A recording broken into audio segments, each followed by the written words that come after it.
Assalamualaikum warahmatullahi wabarakatuh.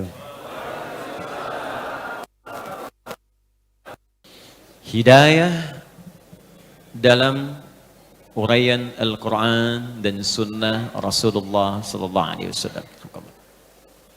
Bapak Ibu sekalian, apa itu hidayah? Satu, sampai masjid ini pun saking pentingnya bernama Nurul Hidayah. Ustadznya Adi Hidayat. Apa itu hidayah? Satu. Kedua, apa keistimewaan hidayah? Pertama, apa maknanya hidayah? Yang kedua, apa keistimewaan hidayah? Yang ketiga, bagaimana cara kita mendapatkan hidayah itu? Tiga ini yang coba kita jawab di pertemuan pagi ini. Dan mudah-mudahan bisa kita amalkan setelah pengajian ini insya Allah. Tidak cukup dengan amin, kita ngaji dulu. Hidayah setidaknya memiliki tiga makna utama. Saya ulang, setidaknya memiliki tiga makna utama. Satu, hidayah bisa berarti bimbingan Allah yang memudahkan seseorang untuk beribadah. Bimbingan Allah yang memudahkan seseorang untuk ibadah. Jadi kalau sudah mendapatkan hidayah ini, gampang, sholat gampang, enak. Bahkan sebelum waktu sholat sudah nanya, jam berapa sholatnya? Ini kan subuh baru selesai tadi. Ada orang baru subuh, udah nanya isya Pak. Padahal baru subuh, isya nanti jam berapa katanya. Sebaliknya kalau jauh dari hidayah, itu agak repot tuh. Jangankan azan, qomat pun belum tersentuh. Ujung waktu pun belum nanya. Tapi kalau masuk Ramadan, baru sahur, nanya buka. Buka jam berapa, baru sahur. Jadi hidayah, jika sudah didapatkan oleh seorang hamba, maka dia akan memberikan kenikmatan untuk mengejar kemudahan dalam ibadah. Karena itulah ketika Allah menyebutkan hidayah diberikan pada orang takwa, pertama kali kalimat hidayah ya disebutkan dalam Al-Quran, ketika diberikan pada orang takwa, ciri orang takwa itu gemar ibadah. Itu ada di Quran surah kedua Al-Baqarah ayat 2 sampai ayat 4 itu ya. Dzalikal kitabu la raiba fi hudal lil muttaqin. Hudan itu jamak hidayah ya. Semua isi Al-Quran jangan diragukan kandungannya. Maka Allah akan berikan hidayah, petunjuk kepada orang-orang takwa. Jadi kalau sudah mendapatkan hidayah itu, apa yang dilakukan orang ini? Maka pertama dia akan gemar menunaikan ibadah. Alladzina yu'minuna bil ghaib wa yuqimunas salat. Maka meningkat keimanannya, dengan meningkatnya iman itu dia rajin menunaikan salat. Wa mimma razaqnahum yunfiqun, dia senang infak. Walladzina yu'minuna bima unzila ilaik, dia senang berinteraksi dengan apa yang diturunkan pada Nabi Muhammad, Al-Quran. Jadi kalau hidayah sudah datang, Allahu Akbar, salat rajin, jangankan fardu, sunnah diburu. Infak rajin, bahkan punya anggaran, hampir setiap hari dia cari ya. Bahkan dia siapkan bekerja itu bukan untuk jadi kaya Pak, kalau kaya biasa. Nabi itu dengan sahabat-sahabat yang pebisnis, pengusaha, pedagang, itu enteng Pak. Mengatakan kaya itu bagi umatku biasa, kata Nabi. Di kaya itu bagi orang Islam itu mudah. Yang sulit itu mengelola kekayaan untuk dipertanggungjawabkan di hadapan Allah. Makanya sahabat Nabi yang berdagang itu sukses semua.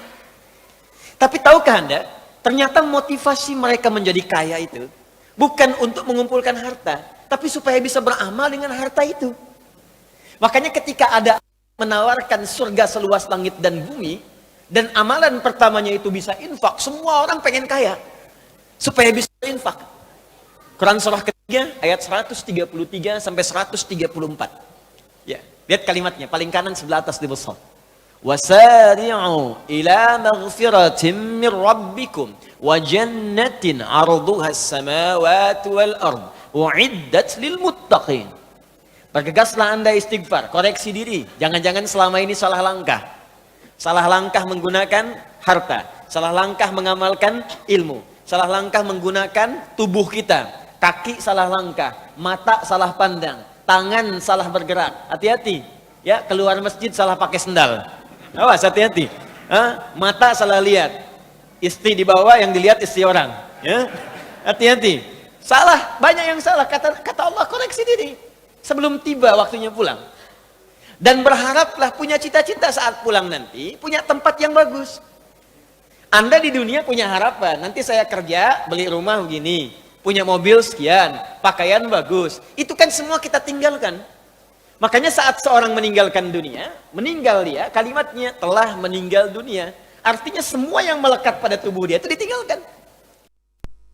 Pindah provinsi butuh bekal. Maaf teman-teman, Anda mau kunjungan ke negara lain bukan cuma bekal, butuh visa, bikin paspor dan lain sebagainya. Sekarang Anda mau pindah ke akhirat yang tempatnya lebih jauh. Jarak 1 hari perbedaannya sama dengan 1000 tahun. Masa kita ke sana nggak bawa bekal, kan nggak nyambung. Yang dekat saja butuh bekal, apalagi perjalanan yang jauh. Sekarang Allah balik, bekal kamu apa? Maka Allah tawarkan, kalau Anda ingin pulang, aku siapkan sebuah tempat di surga yang paling indah, yang luasnya seluas langit dan bumi. Silahkan Pak, mau maraton bebas, mau koprol silahkan, seluas langit dan bumi, nggak tahu ujungnya di mana. Lalu Anda katakan, saya pengen, ya Allah, apa amalannya? Ayat 134-nya, amalan pertama, amalan harta. Alladzina yunfiquna fis-sarai wad-dharra, yaitu orang yang gemar infak. Maka ketika ayat ini turun, sahabat tuh ngejar infak, Pak. Infak tuh kan nggak mungkin dikerjakan kalau nggak ada yang diinfakkan. Makanya ada yang berusaha untuk dagang. Supaya apa? Bisa infak. Abdurrahman bin Auf itu sampai jadi orang paling kaya se-Madinah pada saat itu. Kapaknya terbuat dari emas, boleh jadi terkaya di dunia pada masa itu, boleh jadi. Itu apa yang paling bahagia ketika beliau dapatkan? Bukan saat hartanya ada, Pak. Tapi ketika sepertiga orang Madinah itu diinfaki oleh beliau, dibebaskan utangnya. Sepertiga orang Madinah, saya bebaskan utangnya. Abdurrahman bin Auf. Sepertiga lagi, saya utangi, saya berikan modal. Sepertiga lagi disantuni oleh beliau. Jadi semua orang Madinah dibantu oleh Abdurrahman bin Auf. Utsman bin Affan radhiyallahu taala anhu, infaknya abadi sampai sekarang. Sumur Yahudi dibeli oleh beliau. Yang tadinya setiap orang datang bayar, kata Utsman nggak usah, sekarang ambil ya kalau haus. Ada kebun kurma sekitarannya dibeli oleh Utsman, lapar ambil. Sampai sekarang itu masih ada, akan jadi pemukiman, setiap ada bagian dari situ disimpan di Bank Saudi, diinfakkan, disedekahkan atas nama Utsman bin Affan. Sudah 15 abad. Menantu Nabi, sahabat Nabi, orang yang paling dekat dengan Nabi, disebut pemalu. Bahkan malaikat Jibril datang kepada Nabi, kalau ada Utsman ikutan malu malaikat. Tuh. Masih bisa kerja untuk infak. Antum sahabat Nabi bukan. Menantu juga bukan. Malaikat turun belum tentu malu lihat antum. Sekarang antum masih pengen ngejar dunia, apa persiapan Anda untuk akhiratnya? Dan Anda merasa satu saat kita akan pulang. Mungkin hari ini kita meninggal. Apa persiapannya? Maka kalau sudah Allah berikan hidayah kepada kita, maka persiapan akhirat itu lebih mudah, Pak. Enak gitu. Mau bangun, mau tahajud, seketika, bahkan bertanya, bahkan nyiapkan waktunya. Mau baca Quran, bahkan udah siap-siap, punya agenda. Sehari 1 juz, sehari 1 juz, 30 hari khatam. Saya mau tanya pada Bapak Ibu, siapa yang ingin ke surga angkat tangan? Masya Allah, yang surganya Firdaus. Yang pengen bersama Nabi. Pertanyaan saya, untuk hari ini saja, berapa ayat yang telah Bapak Ibu agendakan untuk baca Quran ke surga itu? Cita-cita Firdaus bersama Nabi. Baru 1 ayat, itu pun 1 huruf lagi. Sod. Di mana persiapan kita? 1 ini. Jadi pentingnya hidayah, pertama, hidayah bisa bermakna kemudahan untuk menunaikan ibadah. 2. Hidayah bisa juga berarti perlindungan yang Allah berikan untuk membebaskan dari setiap kesulitan.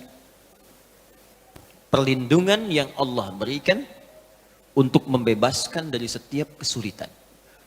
Saya seringkali istilahkan solusi dari persoalan yang kita alami. Walaupun tingkat kesulitannya paling tinggi. Bapak Ibu kalau hari Jumat itu ada 2 surah dalam hadis yang diisyaratkan untuk dibaca. Ya, 1 ada Yasin, yang kedua ada Al-Kahf. Al-Kahfi, apa artinya Al-Kahfi? Gua. Kenapa disebut surat gua Al-Kahf? Karena ada kisah yang terkait dengan gua itu. Jadi gua itu bahasa Arabnya ada 2. Ada gharun, seperti di At-Taubah saat Nabi dikejar-kejar oleh orang-orang Quraisy dan bersembunyi di gua Thur. Maka Allah menurunkan sebuah kisah menyampaikan pada kita, idhuma fil ghar, gharun, idh yaqulu li sahibi la tahzan innallaha gharun. Kalau disebutkan gharun, maksudnya kapasitas yang disebut ghar. Ya. Kalau Bapak Ibu misalnya ke Mekah, kemudian ke Jabal Nur itu, naik ke atas 700 meter ke atas itu, turun sedikit, itu nanti akan melihat di situ ada gua Hira, tulisannya Gharu Hira. Ya. Mudah-mudahan yang belum umrah atau haji bisa disegerakan ya. Ya. Tidak cukup dengan amin, nabung. Dari sekarang, nabung, siapkan. Ya. Nah, 2, ada yang disebut kahfun, Al-Kahf. Kalau kahfun, itu dalamnya lebar Pak. Agak besar guanya. Sehingga yang masuk itu tidak hanya 1, 2. 3 bisa masuk, 5 bisa masuk, 7 bisa masuk. Kenapa surah ke-18 ini disebut dengan Al-Kahfi?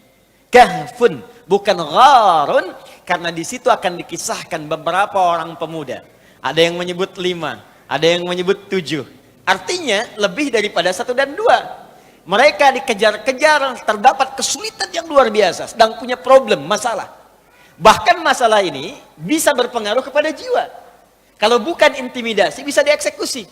Dahsyat Pak. Anda bayangkan, mohon maaf ya, beberapa orang pemuda sedang bertarung dengan nyawa. Kesulitannya itu bukan kesulitan biasa. Bukan kesulitan sekedar harta benda, pekerjaan yang belum didapat, uang bulanan yang belum diraih, kesulitan di perjalanan yang terkadang dengan macet. Bukan, taruhannya nyawa. Kalau ketahuan, selesai eksekusi. Kesulitan tingkat tinggi. Lalu mereka berlindung, datang, masuk ke dalam sebuah gua. Tapi yang paling menarik, ketika Allah memberikan perlindungan kepada mereka, apa yang disebutkan oleh Allah yang menyertai perlindungan ini? Buka di ayat ke-13-nya, di paling kiri di pertengahan, surah ke-18. Innahum fityatun amanu bi rabbihim wa zidnahum huda.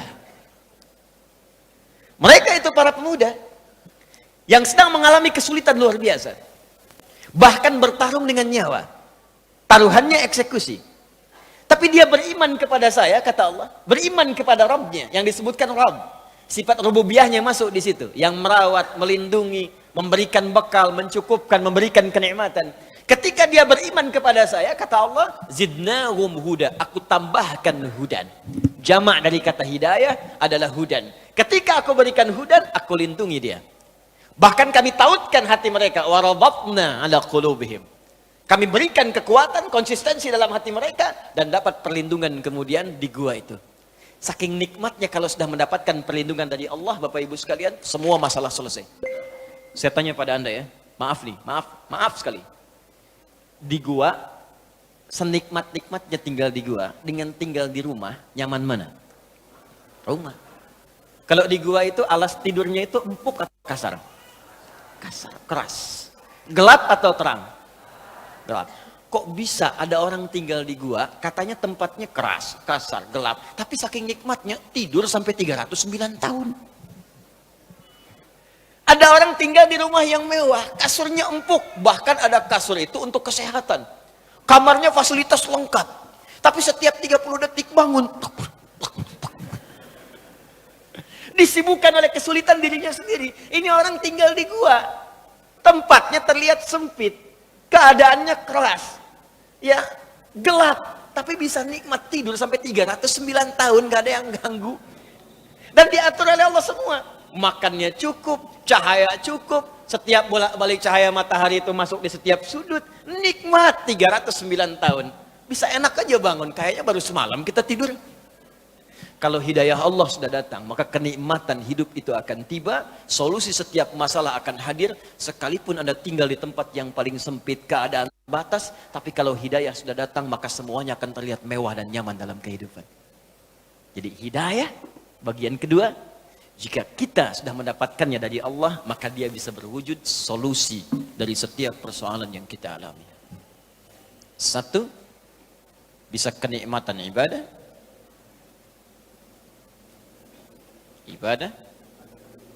yang menghadirkan kemudahan. Dua, bisa jadi solusi dari setiap persoalan yang dialami.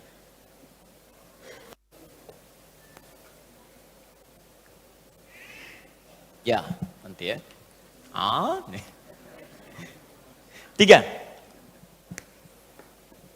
hidayah bisa berarti jalan menuju kesuksesan dan kebahagiaan. Kalau sudah dapat hidayah, sukses, bahagia. Sukses, bahagia. Tiga, sukses dan bahagia. Ini sering kali saya ungkapkan. Bapak Ibu, ada sukses dan bahagia, satu. Ada sukses, ada bahagia saja. Kalau sukses saja, belum tentu bahagia. Itu bahasa Arab standarnya fauz namanya. Turunannya disebutkan 29 kali dalam Al-Quran. Turunan ini bisa berarti faiz, faizah, faizin. Ya, itu artinya kalau ada yang namanya fauzi, faizah, fauz, faizin, fauzan. Orang yang diharapkan sukses dalam kehidupannya. Walaupun belum tentu bahagia. Secara bahasa. Kalau diharapkan bahagia saja, bahagia, tapi belum tentu sukses. Itu bahasa Arabnya fariha, fa, ra, dan ha. Ya, farhan, farah, itu bahagia. Jadi kalau yang diberikan nama farhan, diharapkan bahagia selama hidupnya, walaupun belum tentu sukses. Sekarang saya tanya, pilih mana? Sukses tidak bahagia, atau bahagia tapi nggak sukses? Kaya tapi gelisah atau miskin tapi tenang? Tidak ada pilihan ketiga, jangan milih. Pilih mana? Pasti pengen yang ini. Karena itu Allah sudah mengerti isi hati kita, Allah sudah paham. Sebelum diungkapkan sudah tahu. Bahkan sebelum saya sampaikan tadi, di hatinya sudah berbisik pengen ini. Dalam bahasa Arab, sukses dan bahagia kalau disatukan itu namanya falah. Falahun. Kalau Anda beli kamus bahasa Inggris dan Arab, menemukan kalimat falah, itu terjemahannya success and happiness. Ya. Sukses dan bahagia. Ya, bahagia dan sukses, falah. Orangnya disebut muflih. Di kalau kita bekerja sudah menggenggam kesuksesan, kebahagiaan, disebut aflah namanya. Ya, saya menggenggam kesuksesan. Sudah saya genggam, gak ingin saya lepaskan. Saya bahagia. Maka tambahkan hamzah di depan awal kalimatnya, harakatnya fathah, a. Pindah ini ke sini, ini mati, sukun. Kalau sudah ada hamzah, rumusnya nanti di'illat di ilmu saraf, ini hilang alif yang ini. Maka jadi aflah. Allah berjanji setiap orang beriman, kata Allah, aku janjikan kalau dia bisa mengikuti petunjuk Allah akan menggenggam kesuksesan dan kebahagiaan. Buka Quran surah ke-23 ayat pertama. Quran surah 23 ayat pertama. Surah orang-orang beriman. Bahasa Arabnya al-mu'minun. Qad aflahal mu'minun. Aflah. Qad aflaha. Pakai huruf tahqiq di ilmu nahwu. Ya, qad harfu tahqiqin yadkhulu ala kulli fi'lin. Ya, paham? Tidak. Ya. Qad huruf yang menjamin kepastian yang masuk dalam setiap kata kerja di bahasa Arab. Temannya lam. Kalau lam harakat fathah masuknya ke isim, kata benda. Wal asr. Surah 103. Innal insana la fi. Qadnya enggak ada karena di situ ada tanda-tanda kata benda. Apa itu? Fi. Di ilmu nahwu tanda kata benda min ila an ala fi rubba ba kaf lam fi masuk di situ. Karena yang masuk kata benda maka menggunakan lam. Kalau masuk kata kerja menggunakan qad. Paham? Iya. Qad aflaha, orang beriman itu kata Allah, aku pastikan, begini cara menerjemahkannya. Aku pastikan setiap orang beriman akan menggenggam kebahagiaan dan kesuksesan dalam hidupnya. Qad aflahal mu'minun. Kalau sudah bahagia, maka dirubah langsung oleh Allah, bukan pekerjaan lagi, langsung menjadi bentuk orang, subjeknya. Maka pindahlah kemudian orang-orang bahagia ini disatukanlah dengan hidayah. Jadi kalau Anda ingin mendapatkan kebahagiaan itu, pesan kuatnya, maka ambil hidayah Allah itu. Nah, hidayah ini dalam bentuk jamak bahkan diberikan oleh Allah. Disebutkanlah di Quran, surah kedua Al-Baqarah ayat yang kelima. Orang bahagianya disebut muflih, jamaknya muflihun. Al-Baqarah ayat kelima. Ulaika ala hudam mir rabbihim wa ulaika humul muflihun. Ulaika ala hudan mir rabbihim wa ulaika humul muflihun. Bahkan pakai hum. Kalau kita ngaji hum ini di ilmu nahwu, Allah bisa mengatakan begini di luar Quran. Ulaika ala hudam mir rabbihim wa ulaikal muflihun. Bisa. Tapi ketika humnya muncul, ini bukan sekedar kata ganti atau dhamir, tapi disebut dengan taukid. Penguat. Kata Allah, perhatikan cara menerjemahkannya. Kita pakai ilmu balaghah di sini. Ulaika ala hudam mir rabbihim. Mereka itu adalah orang-orang yang terus diberikan hidayah oleh Allah. Wa ulaika humul muflihun, karena dia dapat hidayah Allah, maka aku pastikan, aku jamin kata Allah, dia akan selalu sukses dan bahagia dalam setiap kehidupannya. Dan hebatnya bukan menggunakan fauqa tapi ala. Lihat sini. Baik. Riyadhus Shalihin, ini kitab. Ya, ada 1896 hadis di kitab Riyadhus Shalihin. Kitab ketiga yang dikarang oleh Al-Imam An-Nawawi. Setelah At-Tibyan fi Adab Hamalatil Quran, yang kedua Al-Arba'in 42 hadis, yang ketiga Riyadhus Shalihin 1896 hadis. Sampai nanti ke Syarah Muslim 9 jilid. Saya katakan begini. Hadzal kitab fauqal maktab. Ya. Kitab ini sekarang di mana, Bu? Pak? Di atas meja. Sekarang di mana? Di atas meja. Nah, di bahasa Arab itu atas itu ada dua. Ada fauqa, ada ala. Ini fauqa namanya. Al-kitab fauqal maktab. Tapi kalau begini, ala namanya. Al-kitab ala al-maktab. Bedanya yang pertama hanya begini, yang kedua nempel, Pak. Melekat. Perhatikan ayat ini. Ulaika pakai fauqa atau ala? Ulaika ala hudam mir rabbihim. Ada orang-orang yang hidupnya ditempel oleh hidayah Allah. Jadi kemanapun dia beraktivitas, hidayah nempel. Tadi kan saya katakan, hidayah itu solusi. Hidayah itu kemudahan ibadah. Hidayah itu kesuksesan. Jadi apapun yang dia kerjakan, bahagia saja. Apapun yang dia lakukan, sukses. Di rumah tangga karena hidayah nempel, bahagia rumah tangga. Di kantor sukses. Di pekerjaan nyaman. Dan di ibadahnya pun luar biasa. Itu yang terjadi pada orang-orang terdahulu. Utsman kaya, Abdurrahman bin Auf kaya, Ammar bin As punya kedudukan, Muawiyah punya kedudukan, Umar jangan ditanya, Abu Bakar apalagi. Tapi tahukah Anda, di balik semua kenikmatan yang mereka rasakan itu, Al-Imam An-Nawawi menuliskan di kitab At-Tibyan fi Adab Hamalatil Quran. Kesenangan mereka, sesibuk-sibuknya Utsman, sekaya-kayanya Abdurrahman bin Auf, Tamim Ad-Dari masih sempat bangun malam setiap malam menunaikan tahajud sampai khatam Al-Quran. Inilah hidayah. Jadi hidayah saya turunkan bisa berarti satu ini kenikmatan ibadah, kedua solusi dari setiap problem yang dialami, ketiga kesuksesan dan kebahagiaan. Maknanya satu atau banyak? Jadi hidayah itu punya satu makna atau banyak makna? Banyak. Kalau banyak, maka rumusnya jadikan bentuk jama', plural. Jama' dari kata hidayah adalah hudan namanya.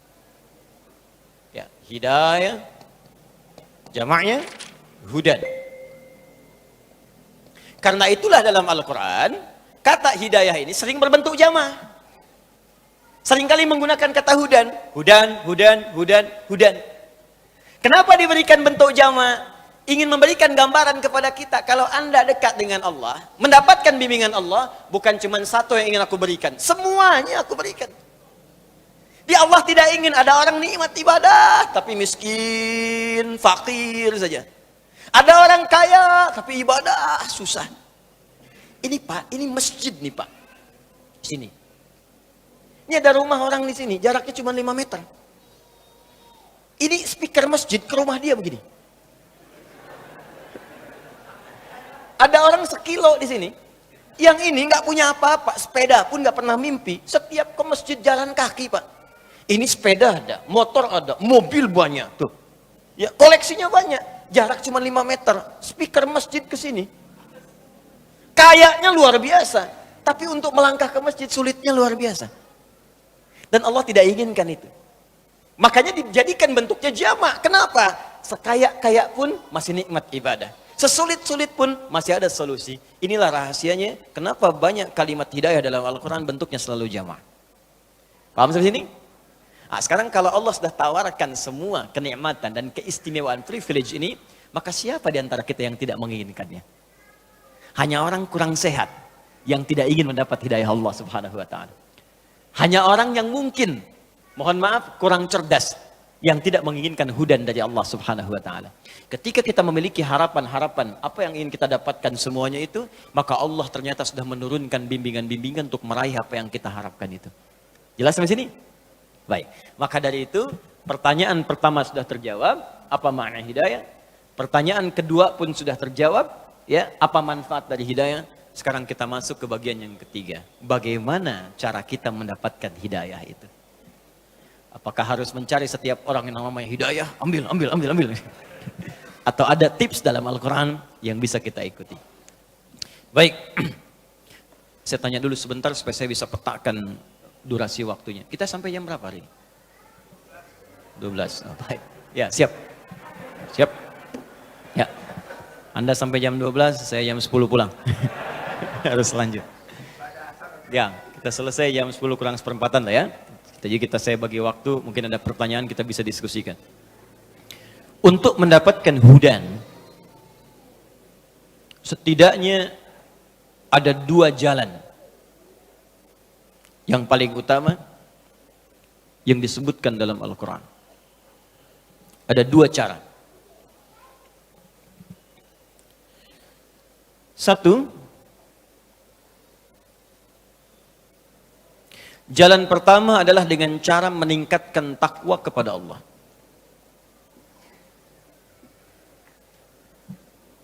Pertama, mencoba untuk meningkatkan takwa kepada Allah.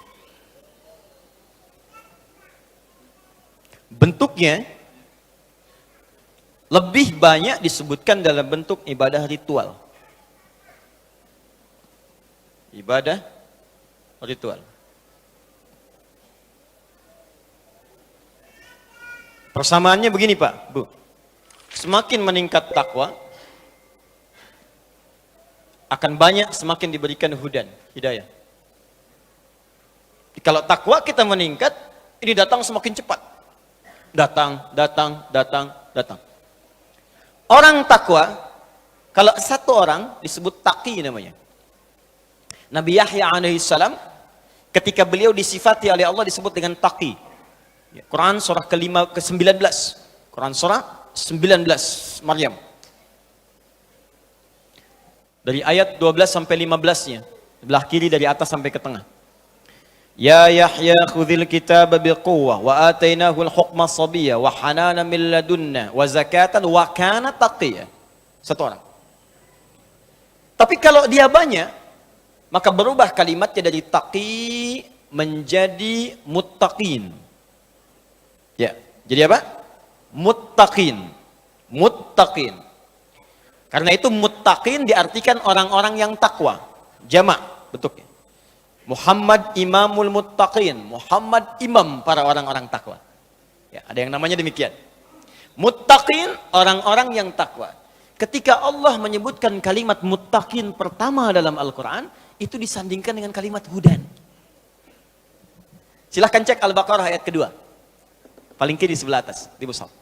Dzalikal kitabu la raiba fi hudan lil muttaqin. Jadi kalimat muttaqin Ketika disebutkan dalam Al-Quran pertama kali, yang pertama kalimat muttaqin, ya, itu disandingkan dengan kalimat hudan. Bahkan saking spesialnya dikasih alif lam. Bukan muttaqin biasa. Alif lam itu kalau di ilmu nahwu disebut ta'rif. Ada ta'rif, ada istighraq. Ta'rif menunjukkan spesial, khusus. Beda dengan orang biasa. Kata Allah, aku akan berikan hudan kepada orang-orang spesial di kalangan orang takwa. Jadi takwa itu spesial, Pak, Bu. Kalau Anda ingin masuk golongan spesial, yang disebut spesial oleh Allah, masuk golongan ini. Ya, VVIP. Kan lain, Pak, kelasnya. Anda masuk ke sebuah ruangan, sebuah tempat, ke bandara, VVIP mah lain sendiri. Masuk udah ada protokolnya, tempatnya enak, kadang nggak ngantri juga. Nah, ini ada orang VVIP dalam pandangan Allah. Siapa orang-orang ini? Ini al-muttaqin. Bahkan semua isi Quran itu jadi petunjuk buat dia. Karena itu ketika Allah katakan dzalikal kitabul la raiba fi, semua isi Quran jangan diragukan, bahkan semua isi Quran akan jadi hudan, jadi petunjuk untuk dia. Saking spesialnya. Nah, sekarang ada rumus dalam ilmu Quran ditafsir begini. Kalau Allah menunjukkan atau memberikan isyarat kalangan spesial tertentu, maka jangan disimpulkan bahwa itu hanya diberikan pada golongan khusus saja. Cara menyimpulkannya, kita diajak untuk masuk dalam golongan itu. Contoh, Ibu kenal Maryam? Kenal. Baik ya, bapak-bapak nggak kenal, ibu-ibunya kenal Maryam. Alhamdulillah, hanya di Nurul Hidayah ibu-ibunya kenal Maryam. Maryam anaknya Imran. Imran menikah dengan Hannah, melahirkan Maryam. Maryam itu kalangan spesial. Saking spesialnya banyak keistimewaan yang melekat pada beliau, bahkan disebutkan tidak akan pernah diberikan pada perempuan lain selain Maryam saja. Apa yang beliau dapatkan? Setidaknya dua. Yang pertama, bisa mengandung, melahirkan tanpa disentuh laki manapun. Bahasa Qurannya tanpa disentuh, walam yamsasni bashar. Dan disebutkan nama dengan bintinya, wa Maryam ibnata Imran, Maryam binti Imran. Di kaidah tafsir disebutkan kalau ada peristiwa disebutkan namanya lengkap dengan bintinya, maka peristiwa itu hanya akan terjadi pada orang itu saja, tidak akan berlangsung kemudian pada orang yang lain. Makanya langsung disebutkan ini Maryam binti Imran. Yang mengalami ini cuma Maryam binti Imran saja, yang bisa mengandung, melahirkan tanpa disentuh laki-laki manapun. Kalau yang mengandung, melahirkan tanpa bapak, banyak. Tapi yang tidak disentuh laki-laki manapun cuma Maryam binti Imran. Supaya nanti tidak ada orang mengaku di kemudian hari, saya pun Maryam kok. Bisa mengandung, bisa melahirkan. Iya, tapi bukan tidak disentuh, tanpa bapak. Anda Maryam binti apa? Maryam binti Asep, Pak. Balik. Dua, lihat Quran surah ketiga ayat 37. Paling kiri sebelah bawah. Quran surah ketiga ayat 37. Maryam mendapatkan keistimewaan. Allahu Akbar. Semua rizkinya langsung Allah yang turunkan. Hadir tanpa banyak ikhtiar-ikhtiar dari manusia-manusia sekitarannya. Itu Maryam punya mihrab, Bu.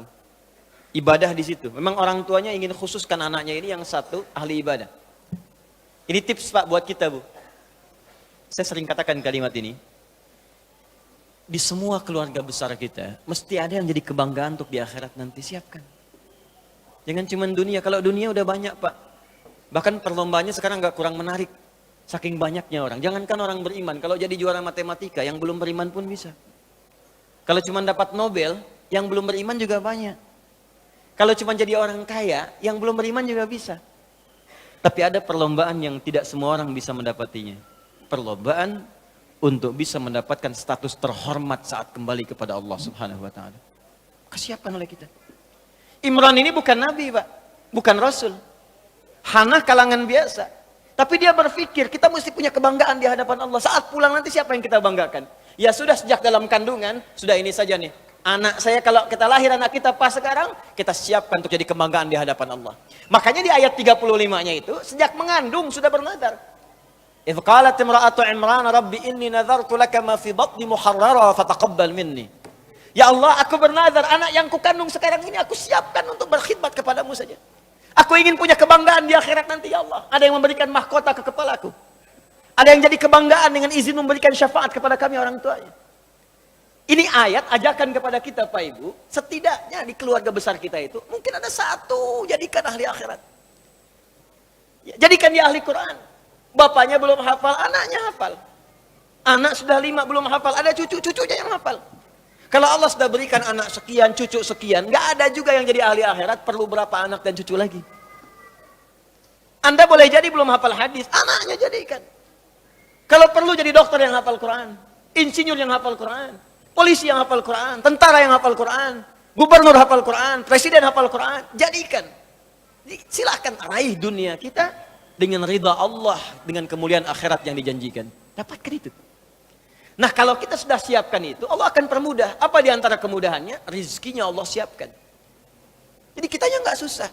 Demi Allah saya katakan, kalau ini rumus diikuti oleh kita, itu dimudahkan oleh Allah. Dunianya sukses, akhiratnya dapat. Apa jadinya? Lihat ayat 37-nya. Fataqabbalaha rabbuha biqabulin hasanin wa ambataha nabatan hasana wa kaffalaha Zakaria. Kullama dakhala 'alaiha Zakaria al-mihraba wajada 'indaha rizqa. Ketika orang tua berikhtiar dengan benar, dia siapkan anaknya untuk benar-benar fokus menaati semua ketentuan Allah, didekati Allah, diberikan nama yang baik, diambil guru yang baik dan soleh untuk mengajarkannya, pintar dan soleh, ditempatkan di lingkungan yang mendekatkan dia dengan Allah. Kalau konteks kita sekarang, carikan pesantren yang bagus, sekolah yang mendekatkan dengan Allah, cari guru-guru yang soleh bukan sekedar pintar. Yang pintar banyak sekarang, yang baik itu yang kurang. Yang cerdas banyak, yang soleh yang dibutuhkan sekarang.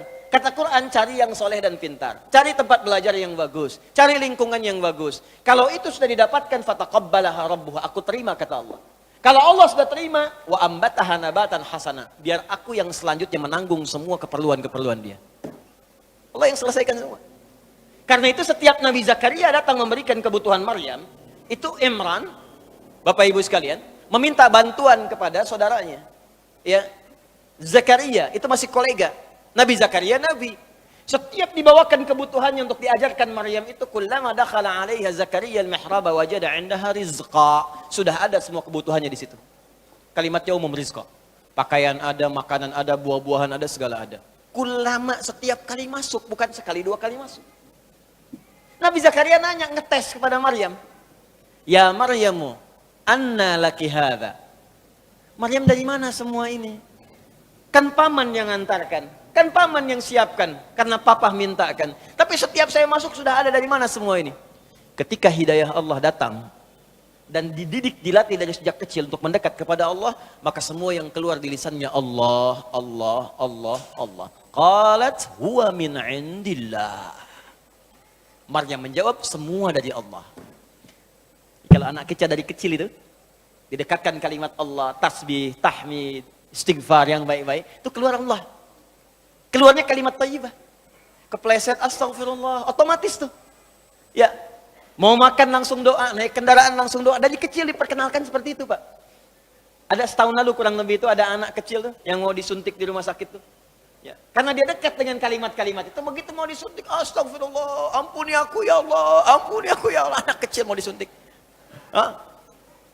Orang dewasa berbuat salah, nggak kenal istighfar. Anak kecil disuntik sudah istighfar.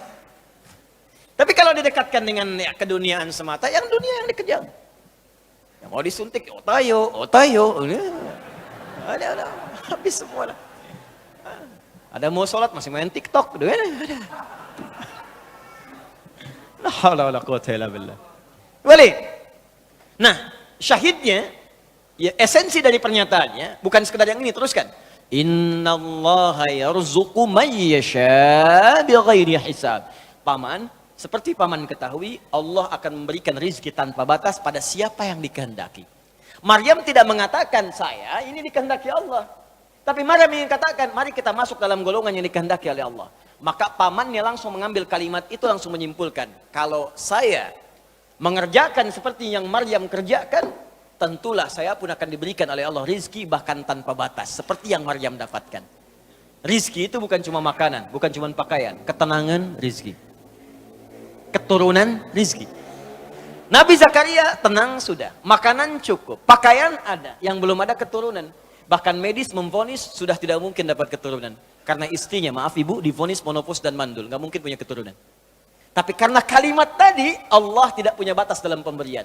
Apa yang Maryam kerjakan yang belum Nabi Zakaria pernah dapatkan adalah ibadah di mihrabnya itu. Makanya Nabi Zakaria langsung beribadah di mihrab itu, menunaikan sholat. Saat sholat di mihrab dikerjakan itu berdoa. Doanya diabadikan di Quran surah 3 ayat 38 sampai 39. Ya, hunalika da'a Zakaria rabbah. Tanpa menunggu waktu yang lama, Nabi Zakaria langsung kerjakan. Lihat, ini yang nanti mau saya ajarkan. Tanpa menunggu waktu yang lama, seketika dikerjakan di mihrab itu. Apa yang beliau kerjakan? Beliau tunaikan sholat, berdoa kepada Allah. Qala rabbi habli min ladunka dzurriyyatan thayyibah. Ya Allah, engkau punya sifat Wahhab, pemberi tanpa batas. Orang mengatakan aku punya keterbatasan. Orang mengatakan istriku tak mungkin bisa mengandung. Maka ketika orang katakan mustahil, aku memohon kepadamu yang tidak punya batas dalam pemberian. Innaka sami'ud du'a. Aku yakinkan ya Allah, aku saksikan engkau yang maha mendengar doa. Kalau kepada yang maha mendengar doa saja tidak dijawab, kepada siapa lagi aku mesti minta? Anda tahu apa yang terjadi? Beliau sedang sholat, masih berdiri dalam sholatnya, belum selesai sholatnya. Baru selesai baca doanya. Saking cepatnya jawaban Allah, tidak menunggu selesai sholat. Begitu selesai berdoa, langsung turun malaikat. Ayat 39-nya.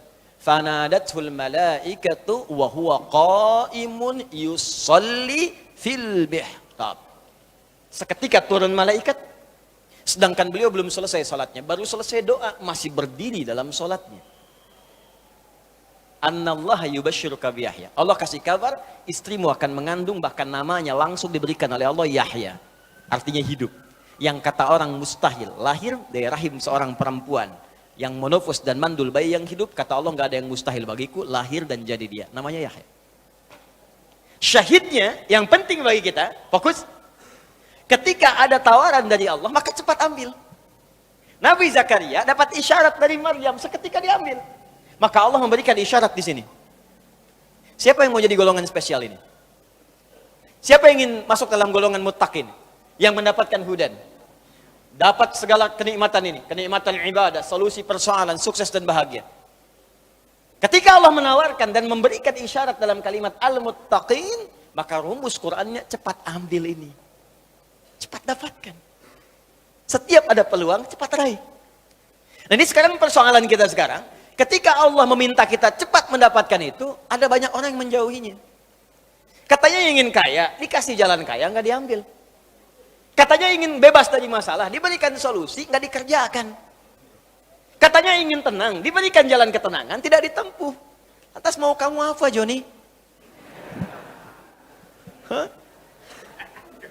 Oke, nah sekarang jalannya sudah ada, muttaqin. Pertanyaan siapa muttaqin itu? Maka tidak disebutkan kalimat muttaqin kecuali bersanding dengan ibadah. Lihat ke atasnya. Takwa, bersamanya ibadah. Maka ketika Allah menyebutkan kalimat muttaqin pertama di ayat ini, dilanjutkanlah di ayat ketiga dan keempatnya. Perhatikan kalimatnya.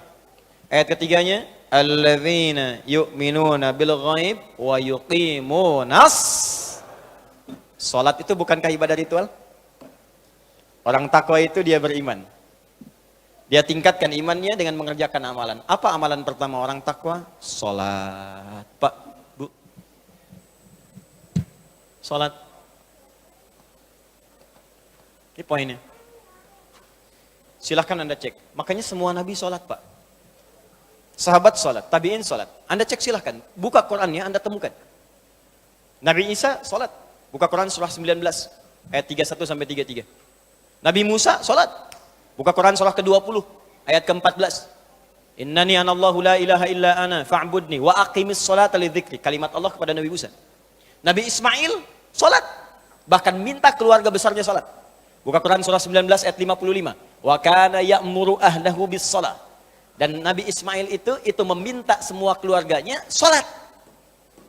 Bahkan wahyu yang diwahyukan pada Nabi Muhammad, itu kata Allah sama persis perintah-perintahnya seperti nabi-nabi dulu. Dari sejak Rasul pertama diutus Nabi Nuh. Kalau Nabi Adam nabi, bukan Rasul. Ya, saya pernah jelaskan ini. Kalau nabi diberikan risalah, misi untuk pribadinya saja. Dengan yang terdekat. Kalau Rasul diberikan misi untuk umat. Kenapa Nabi Adam bukan Rasul tapi Nabi? Karena saat Nabi Adam turun umat belum ada. Yang ada cuma Adam dan Hawa. Ya, umatnya nggak ada, makanya adanya Nabi. Nuh alaihissalam sudah ada umat, diangkatlah jadi Rasul. Ketika Allah menyebutkan wahyu yang diberikan pada Nabi Nuh, itu sama persis dengan Nabi Muhammad. Hanya Nabi Muhammad lebih sempurna. Dari mana taunya Ustaz? Buka Quran surah keempat ayat 163. Paling kiri sebelah atas di mushaf. Quran surah keempat An-Nisa ayat 163. Inna auhayna ilaika. Muhammad, sungguh, ta'zimun nafsi, pakai inna. Sungguh dengan keagunganku, kata Allah.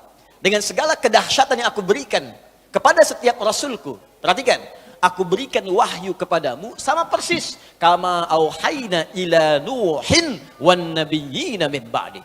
Sama persis yang aku berikan kepada Nuh alaihissalam dan nabi-nabi setelahnya sampai kepada engkau Muhammad sallallahu alaihi wasallam bin Abdullah bin Abdul Muttalib bin Hashim bin Abdul Manaf bin Qusay bin Murrah bin Kilab bin Ka'ab bin Ghalib bin Fihr bin Malik bin Nadar bin Kinana bin Khuzaimah bin Mudrika bin Ilyas bin Nizar bin Mudar bin Ma'ad bin Adnan bin Addi bin Adri bin Muqawwam bin Nahur bin Tarikh bin Ya'rub bin Yasub bin Nabit bin Ismail alaihissalam bin Ibrahim alaihissalam bin Azar bin Nahur bin Tari bin Amir bin Kinan bin Arfakhshad bin Sam bin Nuh alaihissalam bin Mihlail Batushala bin Kinan bin Anwas bin Tis bin Adam alaihissalam.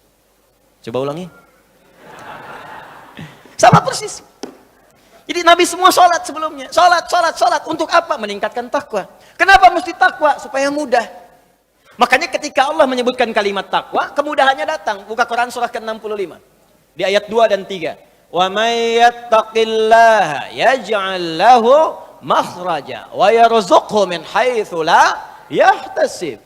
Siapa yang mampu meningkatkan takwa, aku berikan solusi. Semua kesulitannya aku mudahkan. Aku kirimkan rezeki bahkan dari sisi yang tidak dia duga.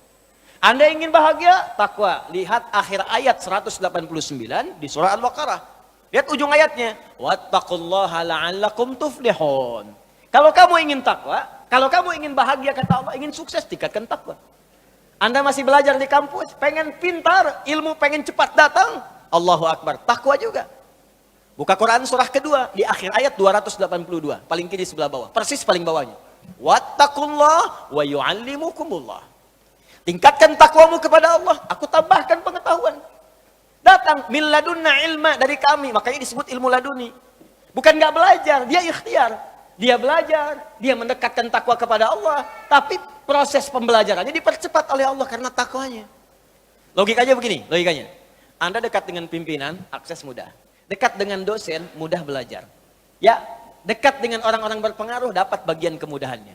Anda dekat dengan Allah, apa yang tidak mudah bagi Allah? Bukankah Allah Razzaq, pemilik rezeki? Bukankah Allah Alim, pemilik ilmu? Sekarang ada orang dekat dengan Allah, ya gampang Allah kasih segalanya. Makanya orang dulu, Pak, orang dulu itu punya keistimewaan sampai taraf nomor 5. Orang pintar sekarang dari segi ingatan cuma 4 bagiannya. 1, cepat ingat, lambat lupa. Cepat ingat, lambat lupa. Yang kedua, cepat ingat, cepat lupa. Yang ketiga, lambat ingat, lambat lupa. Masih agak lumayan. Yang keempat, ini yang susah. Lambat ingat, cepat lupa. Ingatnya lambat, saya udah nerangin sejam lebih nih. Paham? Belum. Begitu paham, keluar masjid lupa. Tapi yang kelima, ini yang sering saya sampaikan, hampir jarang sekarang ada. Cepat ingat, sulit lupa.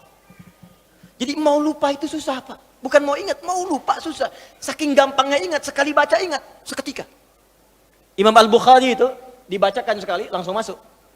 Imam Syafi'i bacakan sekali, masuk. Hafal Quran usia 7 tahun, 10 tahun Al-Muwatta lebih tebal daripada ini. Hafal. Al-Bukhari itu dibacakan, hafal seketika. Diuji, Pak, di Irak, datang ke sana. Katanya mau silaturahim, begitu datang, kayak sidang ujian. Yang uji langsung 10, bukan cuma 3-4 lagi, 10 orang ulama terbesar. Diuji hadis. Kata ini anak muda hebat hadisnya. Di letter U, Pak. Beliau duduk di sini, dikelilingi ulama begini. Setiap orang menguji 10 hadis. Setiap hadisnya diacak orang-orangnya, sanadnya. Matanya diacak, sanadnya diacak. Isinya diacak, sanadnya pun diacak. Setiap orang. Begitu satu orang menguji dengan 10 hadis, silahkan. Apakah menurut Anda hadis ini benar? Kata Al-Bukhari, sebentar, teruskan dulu aja 10-10-nya, biar sekalian. Teruskan 10-10-nya biar sekalian. 10 kali 10, 100. Begitu selesai kemudian, diulang dari awal sampai akhir tanpa salah sedikit pun. Yang ini sanadnya benar tapi matanya salah. Yang ini matanya benar tapi sanadnya salah. Ini ada yang ketukar, ini bagian ini bukan ini bukan ini, bukan ini. Semuanya. Sampai diakuilah, kemudian ditetapkan pada saya itu dengan Imam Muhaddithin. Al-Bukhari. Nabi bukan, Rasul bukan, dipercepat oleh Allah. Jadi kalau takwa itu sudah meningkat, apa rahasianya? Takwa meningkat, datang semua ini. Sekarang kalau Anda tanya, amalan takwa itu apa? Pertama sholat. Sholat, Pak. Makanya ketika Allah memaksa kita untuk sholat dengan hukum wajib, sebetulnya bukan ingin membebani, Pak. Saya sering sampaikan kalimat ini, kalau orang paham hikmah sholat, dia akan tunggu dan rindu dengan sholat. Karena tahu setiap menunaikan sholat bukan beban kewajiban, bukan bebannya. Allah nggak butuh dengan ruku Anda, dan Allah tidak butuh dengan sujud kita. Kita yang butuh dengan sholat kita. Makanya ketika ada orang bertanya, ya Allah kenapa sih mesti sholat? Maka Allah perdengarkan di setiap telinga kita, 24 jam tak berhenti. Ya, telinga bahasa Arabnya udhun, jamaknya disebut azan. Maka ada azan yang dikumandangkan setiap hari. 5 kali dalam setiap pergantian waktu. Subuh ganti ke siang zuhur, azan lagi. Ganti ke asar, azan. Ganti ke maghrib, azan. Bahkan mau malam pun masih azan, diperdengarkan. Yang paling dahsyat, azan tidak pernah dalam waktu bersamaan semuka bumi. Selalu ada perbedaan. Tanah Kusir azan, tiba-tiba Jakarta sana azan. Jakarta selesai masuk Tangerang azan. Tangerang azan sampai ke Serang azan. Serang azan selesai Banten, Pandeglang azan. Terus, ternyata semuka bumi 24 jam azan tidak pernah berhenti. Apa itu azan? Bukan sekedar panggilan. Tapi kalimat yang ingin disampaikan pada setiap orang yang mempunyai telinga dan pendengaran. Azan. Ketika diperdengarkan ada syahadat. Allahu Akbar, Allahu Akbar. Makanya tidak sedikit ada orang-orang itu, Pak Ibu sekalian, masuk Islam karena dengar azan.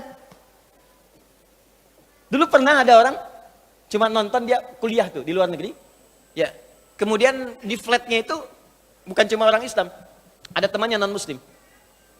Yang muslim ini bagus nih, bisa dibiasakan. Dia terbiasa dengan hal-hal islami. Bahkan tayangan TV pun dia putar yang channel One itu dari Mekah. Tentang sholat, baca Quran. Ini bisa kita biasakan. Ke kantor, kalau sedang senggang baca mushaf, baca hadis. Mungkin bagi sebagian orang, dengan izin Allah dapat hidayah. Lewat kebiasaan kita. Begitu sedang membuka tayangan itu, muncullah sedang sholat isya. Tayangan persiapan sholat isya langsung dari Masjidil Haram. Yang non-muslimnya tiba-tiba datang. Yang muslim itu cuma iseng nanya begini. Kawan, menurut kamu, berapa jumlah orang yang ada di masjid itu? Temannya bilang begini. Ya, mungkin 1000, 2000 lah. Gitu. Ya. Apa jawab yang si muslim ini? Ada di sana sekarang setidaknya 500.000 orang. Sebelum dilakukan perluasan. 500.000 orang. Pertanyaan kedua, perhatikan kalimatnya. Menurut kamu, berapa lama waktu yang dibutuhkan untuk membuat mereka semua rapi seketika? Dia berpikir sejenak, kemudian dia jawab. Mungkin seminggu 2 minggu kayaknya. Seminggu 2 minggu, sepekan 2 pekan. Kata si muslim ini, aku akan tunjukkan kepadamu, tidak sampai 5 menit semuanya akan rapi dan baris. Kata yang kawan tadi, mustahil, gak bisa itu. Tadi kan, rasionalitasnya jalan. Ketika rasio sudah mulai jalan, maka mudah bagi Allah memberikan hidayah dan hikmah kepada jiwanya. Maka seketika, kata temannya yang muslim, sekarang coba lihat. Begitu qamat Allahu Akbar, Allahu Akbar. Wah sudah, yang tawaf berhenti semua. Yang tadinya duduk berdiri semua, siap. Bingung temannya, jangan dulu jangan dulu bingung, lihat dulu nih. Begitu sudah imam yang mengatakan, istau, istaqimu. Wah semua rapi. Saat takbir, Allahu Akbar. Semua angkat tangan takbir. Maka apa respon yang non-muslim ini? Dia katakan kepada yang muslim, tolong tunjukkan kepadaku bagaimana caranya masuk Islam. Karena ini bukan agama buatan manusia. Hidayah. Ada orang nonton sholat isya, masuk Islam. Ada orang sudah Islam, gak mau sholat isya. Orang udah komat nunggu dekat subuh. Jadi bisa jadi asbab hidayah. Dan yang paling menarik begini Pak, kadang dalam keseharian, kenapa cuma Anda yang dengar azan? Kenapa Anda yang lihat, Anda pulang kerja, bisa kan lewat jalan lain. Tapi kenapa Anda bisa melewati orang sholat? Kok bisa melihat orang ke masjid? Kok tiba-tiba lewat ke tempat masjid yang sedang azan? Itu kan hidayah. Sebetulnya Allah sedang jemput kita. Ketika Anda bertanya, kenapa kami sholat ya Allah? Dijawab lagi di suara azan. Hayya 'alas shalah. Kenapa sholat ya Allah? Teruskan.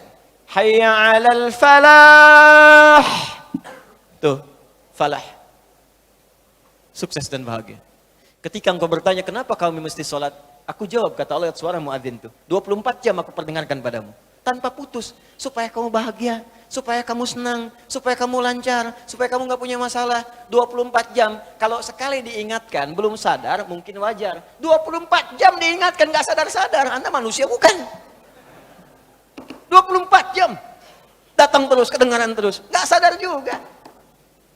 Perlu apa lagi? Di sekarang yang salah siapa? Jangan lagi Anda salahkan Allah, ya Allah, kenapa saya mesti begini? Why me ya Allah? Why not, kata Allah. Kamu saya kasih nggak diambil-ambil. Makanya kalau kita sadar, cara berpikirnya begini, sholat membuat kita bahagia, maka semua orang akan menunggu waktu sholat. Karena itu ketika Anda punya masalah, kalimat sholat itu ketika disebutkan di Quran, bersanding dengan solusi. Quran surah kedua ayat 45. Wasta'inu bis-sabri was. Kalau engkau punya masalah, kata Allah, maka minta kepadaku. Sabar terima masalahnya, karena semua orang punya masalah. Bukan Anda saja, kata orang, semua orang hidup punya masalah. Perhatikan Quran surah kedua ayat 155. Walanabluwannakum bisyai. Semua orang yang hidup, kata Allah, aku akan uji dengan persoalan. Diuji dengan masalah. Masalah ini aku turunkan, bukan ingin membuat hidupnya bermasalah. Perhatikan bahasa Qurannya. Tapi ingin meningkatkan kualitas hidupnya. Sebab kalau hidup nggak ada ujian, kualitasnya nggak meningkat. Anak SD itu masuk SMP, kalau sudah lewat ujian. Harus diuji, supaya kadar keilmuannya bisa diketahui layak untuk masuk SMP. Kalau nggak ada ujian, nggak ketahuan peningkatan ilmunya. SMP ke SMA ada ujian. Jadi kalau tahap yang sederhana saja ada ujian, apalagi hidup yang begitu kompleks, pasti ada ujian. Di cara berpikirnya jangan salah. Ketika sedang punya masalah, sesungguhnya Allah sedang akan meningkatkan kualitas hidup kita. Semakin tinggi ujian, artinya kita akan semakin meningkat dengan kuat. Karena orang besar itu nggak akan diuji dengan ujian kecil. La yukallifullahu nafsan illa. Jadi kalau Anda hadir sekarang di pengajian ini, sedang punya masalah berat rasanya, maka berbahagialah. Artinya Anda akan diangkat setinggi-tingginya oleh Allah, karena ujian yang diturunkan, ujian yang disetarakan dengan kemampuan Anda. Itu poinnya. Gak ada orang hidup gak punya masalah. Apa dikira Ustadz gak punya masalah? Lebih banyak daripada jemaah. Tuh masalah antum tuh. Saya jawab juga. Di hidup bersanding dengan masalah. Persamaan terbaliknya, orang yang tidak ingin punya masalah artinya tidak ingin hidup. Siapa yang tidak ingin punya masalah? Angkat tangan. Selesai. Nah sekarang kata Allah, kalau sedang punya masalah, minta kepada saya solusinya. Supaya dipermudah. Lewat apa ya Allah? Wassalah, datang. Kalau Anda masih nggak mau sholat, ditanyakan imannya oleh Allah. Makanya kalimat ini disebutkan sekali lagi untuk menguatkan di ayat 153. Dipanggil kalimat imannya. Seakan-akan begini bahasanya. Kamu ini punya iman apa enggak sih? Kalau nggak punya iman kamu apa? Ya karena nggak ada iman. Sekarang kamu masih mengaku beriman, tapi saya panggil sholat nggak datang. Karena itu di ayat 153, paling kanan sebelah bawah, itu kalimatnya berubah dengan disebutkan kata iman di depannya. Ya ayyuhalladzina amanu. Hei semua orang beriman, mana imanmu? Ista'inu bis-sabri was-shalah. Kalau kalian punya masalah, kata Allah, sekali lagi datang. Lewat sholat minta kepadaku. Makanya kalimat ista'in dirubah menjadi kalimat permintaan, berubah jadi nasta'in. Saya tanya pada Anda, apakah kita mengucapkan kalimat nasta'in dalam setiap sholat? Berapa kali kita ucapkan dalam sehari? 17 kali. Iyyaka na'budu wa iyyaka nasta'in. Hadis qudsinya mengatakan, ketika seorang ibadah benar bacanya, membaca kalimat itu, benar salatnya, sampai di kalimat itu, maka jawaban hadis qudsinya, hadza baini wa baina 'abdi wa li 'abdi ma sa'al. Ini perjanjian antara aku dengan hambaku, maka apapun yang hambaku minta sampai di sini, aku akan kabulkan selama itu dia butuhkan. Nah, sekarang kita masuk kepada kurikulumnya. Pelan-pelan, kita masih sampai jam 12 kan, tenang aja. Sekarang praktek. Oh, saya tidak ingin jadi teori saja. Ngaji dengan saya, pasti kita akan belajar teori, setiap huruf kita bahas, lalu kita ada tahapan praktek. Ya, kalau Anda hanya sampai mendengar saja, mencatat, mungkin ada pahala. Tapi saya kecewa. Karena belajar itu tidak akan pernah sempurna tanpa praktek. Kita praktekkan, komitmen kita. Ya, belajar, praktekkan. Belajar, praktekkan. Sehingga terasa manfaat dari pembelajaran itu. Sekarang bagaimana prakteknya? Yuk kita susun kurikulum Qurannya. Kalimat sholat, itu ada 3 jenis. Ini sering saya ungkapkan di beberapa kesempatan. Satu begini. Satu, kita hapus dulu.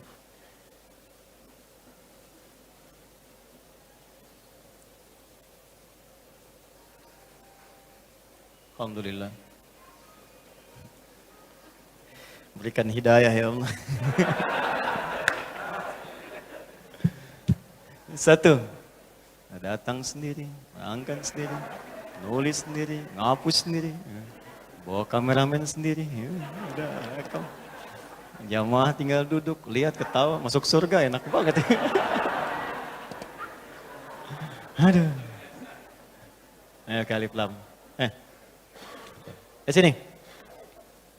1, 2, 3. Ada 3 jenis. Ada yang begini, sod, lam, alif, ta, marbutah. Ya. Ini saya agak cepat, jadi khotnya ya sekedarnya saja. Ada jenis khot ruk'ah, ada nasakh, ada thuluthi, ada diwani. Yang ini yang terbaru, khot saka namanya. Apa namanya? Saka hoyong. Ini. 1, 2, 3. Yang ini bentuknya tunggal, 1. Tapi kalau ada kalimatnya seperti ini 1 kali. Singular. Salat. Yang kedua, sod, lam, waw, alif, ya, kemudian ta maftuha, tak terbuka. Itu artinya jama'. Tapi jama' mahdud, jama' terbatas. Karena terbatas, dia nggak boleh lebih dari batasan. Nggak boleh kurang, nggak boleh lebih. Biasanya kalau ada kalimat kedua ini, itu yang dimaksudkan sholat fardu. Ya, sholat fardu itu berapa waktu? 5 kan? 5 itu jama' atau tunggal? Jama' banyak, tapi kan terbatas 5 saja. Nggak boleh lewat 5, nggak boleh kurang. Ya, subuh, zuhur, asar, maghrib, isya. 17 rakaat, terbatas 17. Ya, rumusnya 24, 4, 3, 4.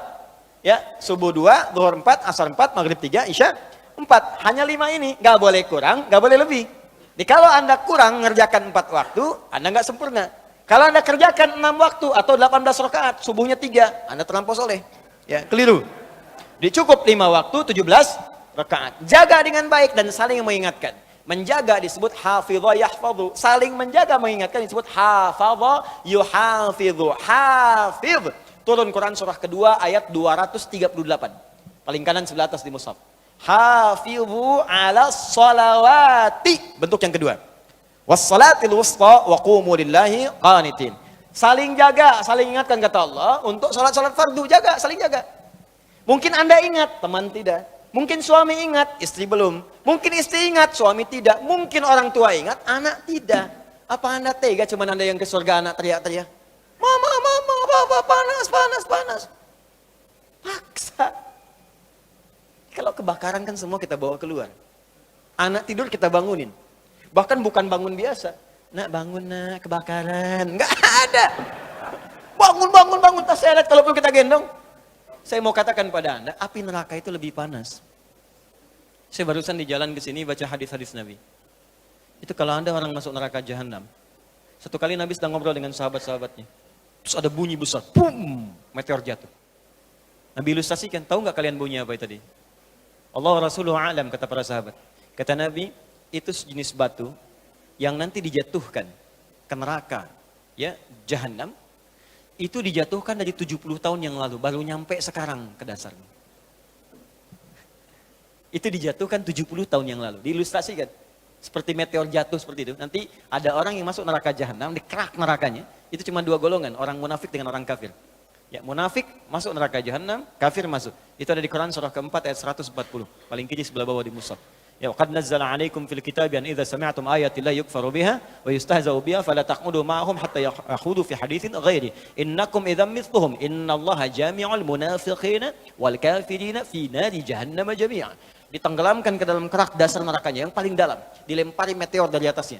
Jatuh itu meteor pertama yang dijatuhkan ke situ baru nyampe 70 tahun. Artinya apa? Saking dalamnya dari atas ke bawah itu jaraknya paling jauh. Neraka jahanam paling dasar, Ya. Yang paling atas saja, yang paling ringan neraka itu di Quran surah 4 ayat 56. Neraka paling ringan. Tapi seringan-ringannya neraka juga. Ya.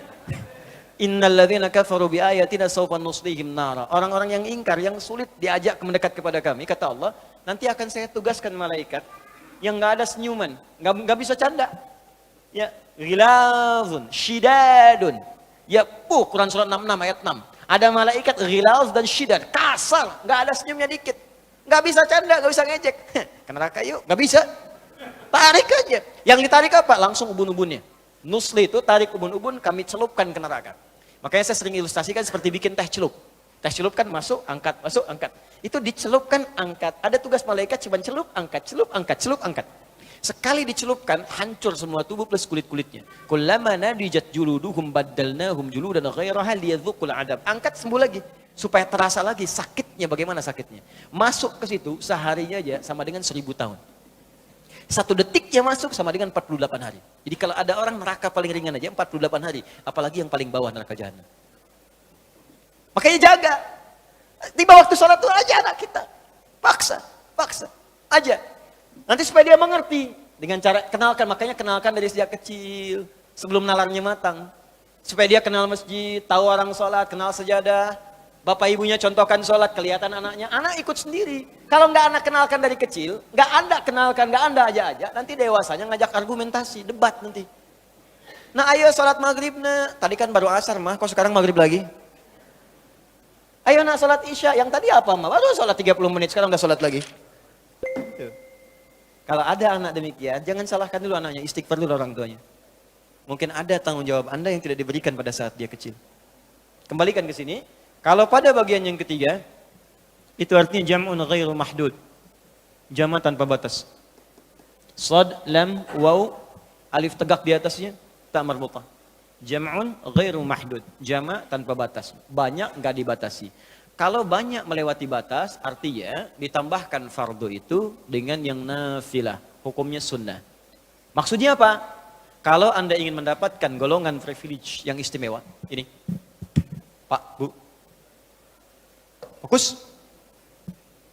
Ingin nikmat, solusi, datang, masalah hilang, kaya, bahagia, semuanya nyaman. Maka kata Allah, jangan cukupkan sholat anda pada yang fardu saja. Kalau cuma anda fardu saja, jangankan yang pengen kaya, yang miskin pun 5 waktu juga. Jangankan anda yang pengen gak ada masalah, yang punya masalah pun 5 waktu juga. Jadi 5 waktu itu standar. Kalau anda pengen istimewa, ya di atas standar. Datang di awal, kerjakan lebih daripada ini. Mengerjakan lebih daripada yang fardu itu sunnah. Nafilah jenisnya, sunnah hukumnya. Karena itu ketika Allah menyebutkan kalimat yang privilege ini, yang istimewa yang ini, al-muttaqin, maka yang disebutkan yang nomor 3. Bukan nomor 1 dan 2. Yang ketiga. Dzalikal kitabu la raiba fi hudal lil muttaqin. Ayat 3, alladzina yu'minuna bil ghaib wa yuqimunas. Silakan cek di mushaf, bentuk yang mana yang disebutkan di ayat 3 itu. Demi Allah saya katakan saya yakin bentuk yang ketiga. Artinya apa? Sekarang kurikulumnya keluarkan semua jenis sholat sunnah. Baik yang diisyaratkan langsung dalam Al-Quran ataupun yang disebutkan oleh Nabi SAW. Contoh, yang disebutkan langsung dalam Al-Quran tahajud misalnya. Boleh sekarang bangun tahajud. Bangun malam Pak. Alhamdulillah. Bahkan ketika Allah menyebutkan tahajud, itu diberikan keistimewaannya langsung. Kata Allah, tidaklah seorang menunaikan tahajud kecuali aku berikan 4 hal. Yang tidak diberikan pada yang tidak tahajud. Jadi anda khusyuk sehusyuk apapun, 5 waktu, khusyuk sampai nangis. Ya sampai macam-macam, tetap nggak akan dapat 4 ini kalau nggak tahajud. Ya, buka Quran surah 17, ayat 79 sampai 81. Wa minal laili fatahajjad, dan dari sebagian malam bangun tahajud. Aku nggak tuntut semua malamnya, kata Allah, bangun dulu sebagian malam. Ingat ya, ada lail, ada lailah, saya pernah terangkan. Kalau lail itu waktunya, lailah keistimewaannya. Jadi kalau sudah pakai tak itu sifat. Kalau menunjuk waktu. Lailah sifat di malam itu yang istimewa, beda dengan malam lainnya. Makanya ketika Allah menyebutkan malam Al-Qadar itu pakai tak. Inna anzalnahu fi lailatul qadar. Pakai tak. Wa ma adraka ma lailatul qadar. Pakai tak. Kalau nggak pakai tak itu artinya malam, setiap malam terbuka. Ya, lail, jamaknya layali. Lailun, layali, lela, lili, lala, itu malam. Ya, ibu Leli, ibu malam-malam. Ya, fokus. Wa minal laili, minnya tab'id di ilmu nahwu. Sebagian, enggak usah semua. Ya, dari jam 8 tuh udah malam. Ya, sampai jam 4 tuh malam. 4 sampai setengah 5, setengah 5-nya subuh, jam 4 sampai setengah 5 disebut sahar, waktu menjelang subuh. Baik, malam panjang tuh. Kata Allah, saya nggak tuntut semua, silahkan tidur dulu. Nanti malamnya bangun, ambil sebagian aja. Kalau masih latihan, kata Nabi, jangan tinggi-tinggi dulu. Nggak apa-apa 15 menit, 30 menit, untuk latihan dulu. Ya, bangun di malam hari setelah istirahat disebut hajada namanya, hajad. Ha, jimdal, ha besar, jimdal. Hajada itu bangkit setelah beristirahat di malam hari. Jadi, kalau mau tahajud, tidur dulu. Tidur dulu, kalau nggak tidur bukan tahajud namanya. Qiyamul lail saja, qiyam, bangun saja, nama umum. Ya, qiyam. Tapi kalau anda mau tahajud, istirahat dulu. Supaya apa? Supaya tahajudnya itu ditunaikan dengan sempurna. Fresh, fokus, Ngantuknya hilang dulu. Bangun. Hajada. Kalau Allah minta misalnya usaha bangun. Usaha di ilmu sharaf tambahkan tak di depannya. Ini. Kalau usahanya mesti kerja keras. Karena tidak mudah untuk bangun. Mesti ada tantangan. Syiddah, keras, kejam. Maka tambahkan tasydid di huruf sebelum akhirnya. Huruf akhirnya dal, sebelum akhir jim. Maka tambahkan tasydid. Di fikih lughahnya. Kalau cuma pakai tajwid itu dua huruf yang disatukan. Jim berharakat dengan jim mati, satukan pakai tasydid. Tapi kalau Anda ngaji balaghah, maka ditemukan di fikih lughah, syiddah menunjuk pada sesuatu yang tidak mudah dilakukan. Seakan memberikan gambaran begini, hey, apa Anda kira mudah ingin mendapatkan jadi istimewa? Tidak, berjuang dulu kata Allah. Kalau gampang semua dapat. Berjuang, berusaha bangun malam. Tapi tidak mudah dikerjakan. Allah ingatkan, berusaha tapi tidak mudah untuk dikerjakan. Mungkin bangun pertama masih ngantuk karena nggak pernah bangun malam. Bangun masih begini dulu. Duduk begini. Bangunnya 2:30, duduk. Begitu bangun begini jam 5. Makanya siapkan dari awal, berusaha dulu. Pasang alarm kalau di awal-awal. Kalau belum terbiasa, kalau sudah terbiasa, bangun sendiri Pak. Pasang alarm. Saya dulu saking nggak punyanya. Itu di pesantren itu. Ibu saya memaksimalkan, memberi. Disamakan semua. Bahkan survei, ya, berapa yang paling banyak diberikan kepada santri itu? Ibu saya paling maksimal ngasih. Saya nggak bisa teruskan cerita, nanti kita berhenti talimnya. Ya. Kemudian saat sebagian orang beli alarm, saya waktu itu nggak punya untuk beli. Saya datangi guru saya, salah satu guru tafsir. Pak, saya pengen tahajud, tapi saya nggak bisa beli alarm, nggak punya uangnya, saya bilang. Nah, ini pesan guru saya. Alarm terbaik, alarm yang Allah berikan. Kau minta sama Allah. Maka saya berdoa, ya Allah, saya pengen bangun jam 3 nanti tahajud. Betul Bu, Pak. Allahu Akbar. Alarm Allah itu luar biasa. Minta jam 3, di alarm jam 2. Bangun saya jam 2. Ya apa saja mimpinya, pokoknya bangun itu. Allah, begitu dia jam 2. Alhamdulillah. Tenang dulu, diam dulu kan. Siap-siap kan hadis Nabi begitu. Kalau bangun jangan langsung bereaksi. Duduk dulu sebentar. Itu di Abu Daud, nomor hadis 1367. Ya. Idastaiqadha min naumi fajalasa. Kalau Nabi bangun dari tidurnya duduk dulu. Famasaha biyadi min athari naumi, maka mengusap dengan tangan yang diduga paling bersih. Awas. Sebagian bekas ngantuknya. Hilangkan dulu. Setelah ngantuknya hilang baru doa. Jangan ngantuk berdoa yang enggak nyambung. Masih ngantuk. Wah, alhamdulilladzi ahyana. Badana amatana amat dia begini kan enggak bangun-bangun. Ya. Nah, itu jadi hilang dulu ngantuknya. Baru setelah itu sadar, berdoa, baca 10-11 ayat terakhir surah Ali Imran, baru masuk untuk berwudu, baru siap-siap tahajud. Ya, kalau kita baru di awal pasang alarm, ya beli. Ya pakai handphone bisa sekarang. Handphone tuh coba sih jadikan jadi aset akhirat. Cuma jadi koneksi dunianya untuk apa? Jadikan aset akhirat. Pasang alarmnya, masukkan aplikasi Quran, update status hadis setiap hari, motivasi orang dengan kebaikan. Jadi pahala. Nah, ini yang dilihat di update berita bola lagi. Balik lagi ke tahajud, pasang alarm. Bangun jam berapa sholat? Jam 3, pasang jam 2. Bikin 3 kali alarm. Jam 2, 2:04, 2:30. Kalau bisa 3 kurang 15. Alarm pertama untuk mematikan alarm kedua. Alarm kedua matikan alarm ketiga. Saya tahu saya modusnya pasti begitu. Makanya berjuang. Nah, kalau Anda bisa kerjakan itu, apa yang Anda raih? Asa 1. Ayyab'atsaka rabbuka maqaman mahmuda. Langsung. Kata Allah saya jamin, pakai asa. Asa itu kalau kata Imam As-Suyuti, dalam kitabnya Al-Itqan, itu beliau katakan, ini huruf taraji. Jadi sesuatu yang kalau Anda kerjakan itu, asa, itu mengandung kepastian yang tinggi. Maka kalau diterjemahkan, kata Allah saya jamin. Kalau Anda kerjakan tahajud dengan benar, aku akan angkat karirmu di tempat yang paling tinggi dan paling indah, terpuji. Jadi kalau Anda kerja, karir naik cepat. Nggak usah pakai nyogok, nggak usah pakai macam-macam. Allah angkat sendiri. Allah lembutkan hati orang-orang sekitarnya. Kalau kuliah, tingkat paling tinggi. Ya, 2. Wa qur rabbi adkhilni mudkhala sidqin. Aku akan bimbing setiap dia mengawali pekerjaannya. Dibimbing Allah. Makanya orang yang dibimbing Allah itu terasa mudah. Ya, maaf, begitu mau misalnya menghadapi sesuatu, datang bimbingan Allah, begini cara mengerjakannya. Hatinya tuh dituntun. 3. Wa akhrijni mukhraja sidqin. Kalau punya masalah diberikan jalan keluar yang terbaik, yang benar. Macet, berikan jalan keluar. Ya, nggak perlu melakukan tindakan-tindakan yang kotor. Ada pekerjaan susah, diberi jalan keluar. Nggak perlu melakukan tindakan-tindakan kriminalitas. Kalau orang tahajud semua, nggak ada korupsi, Pak. Nggak ada sogok menyogok. Baik semua jalan. Yang paling indah, waj'alni min ladunka sultanan nasira. Ahli tahajud itu kata Allah, kalau dia diganggu, diisengi, dijaili dalam kehidupannya, aku langsung yang akan menolongnya. Baru tahajud. Maka sekarang tolong keluarkan ya.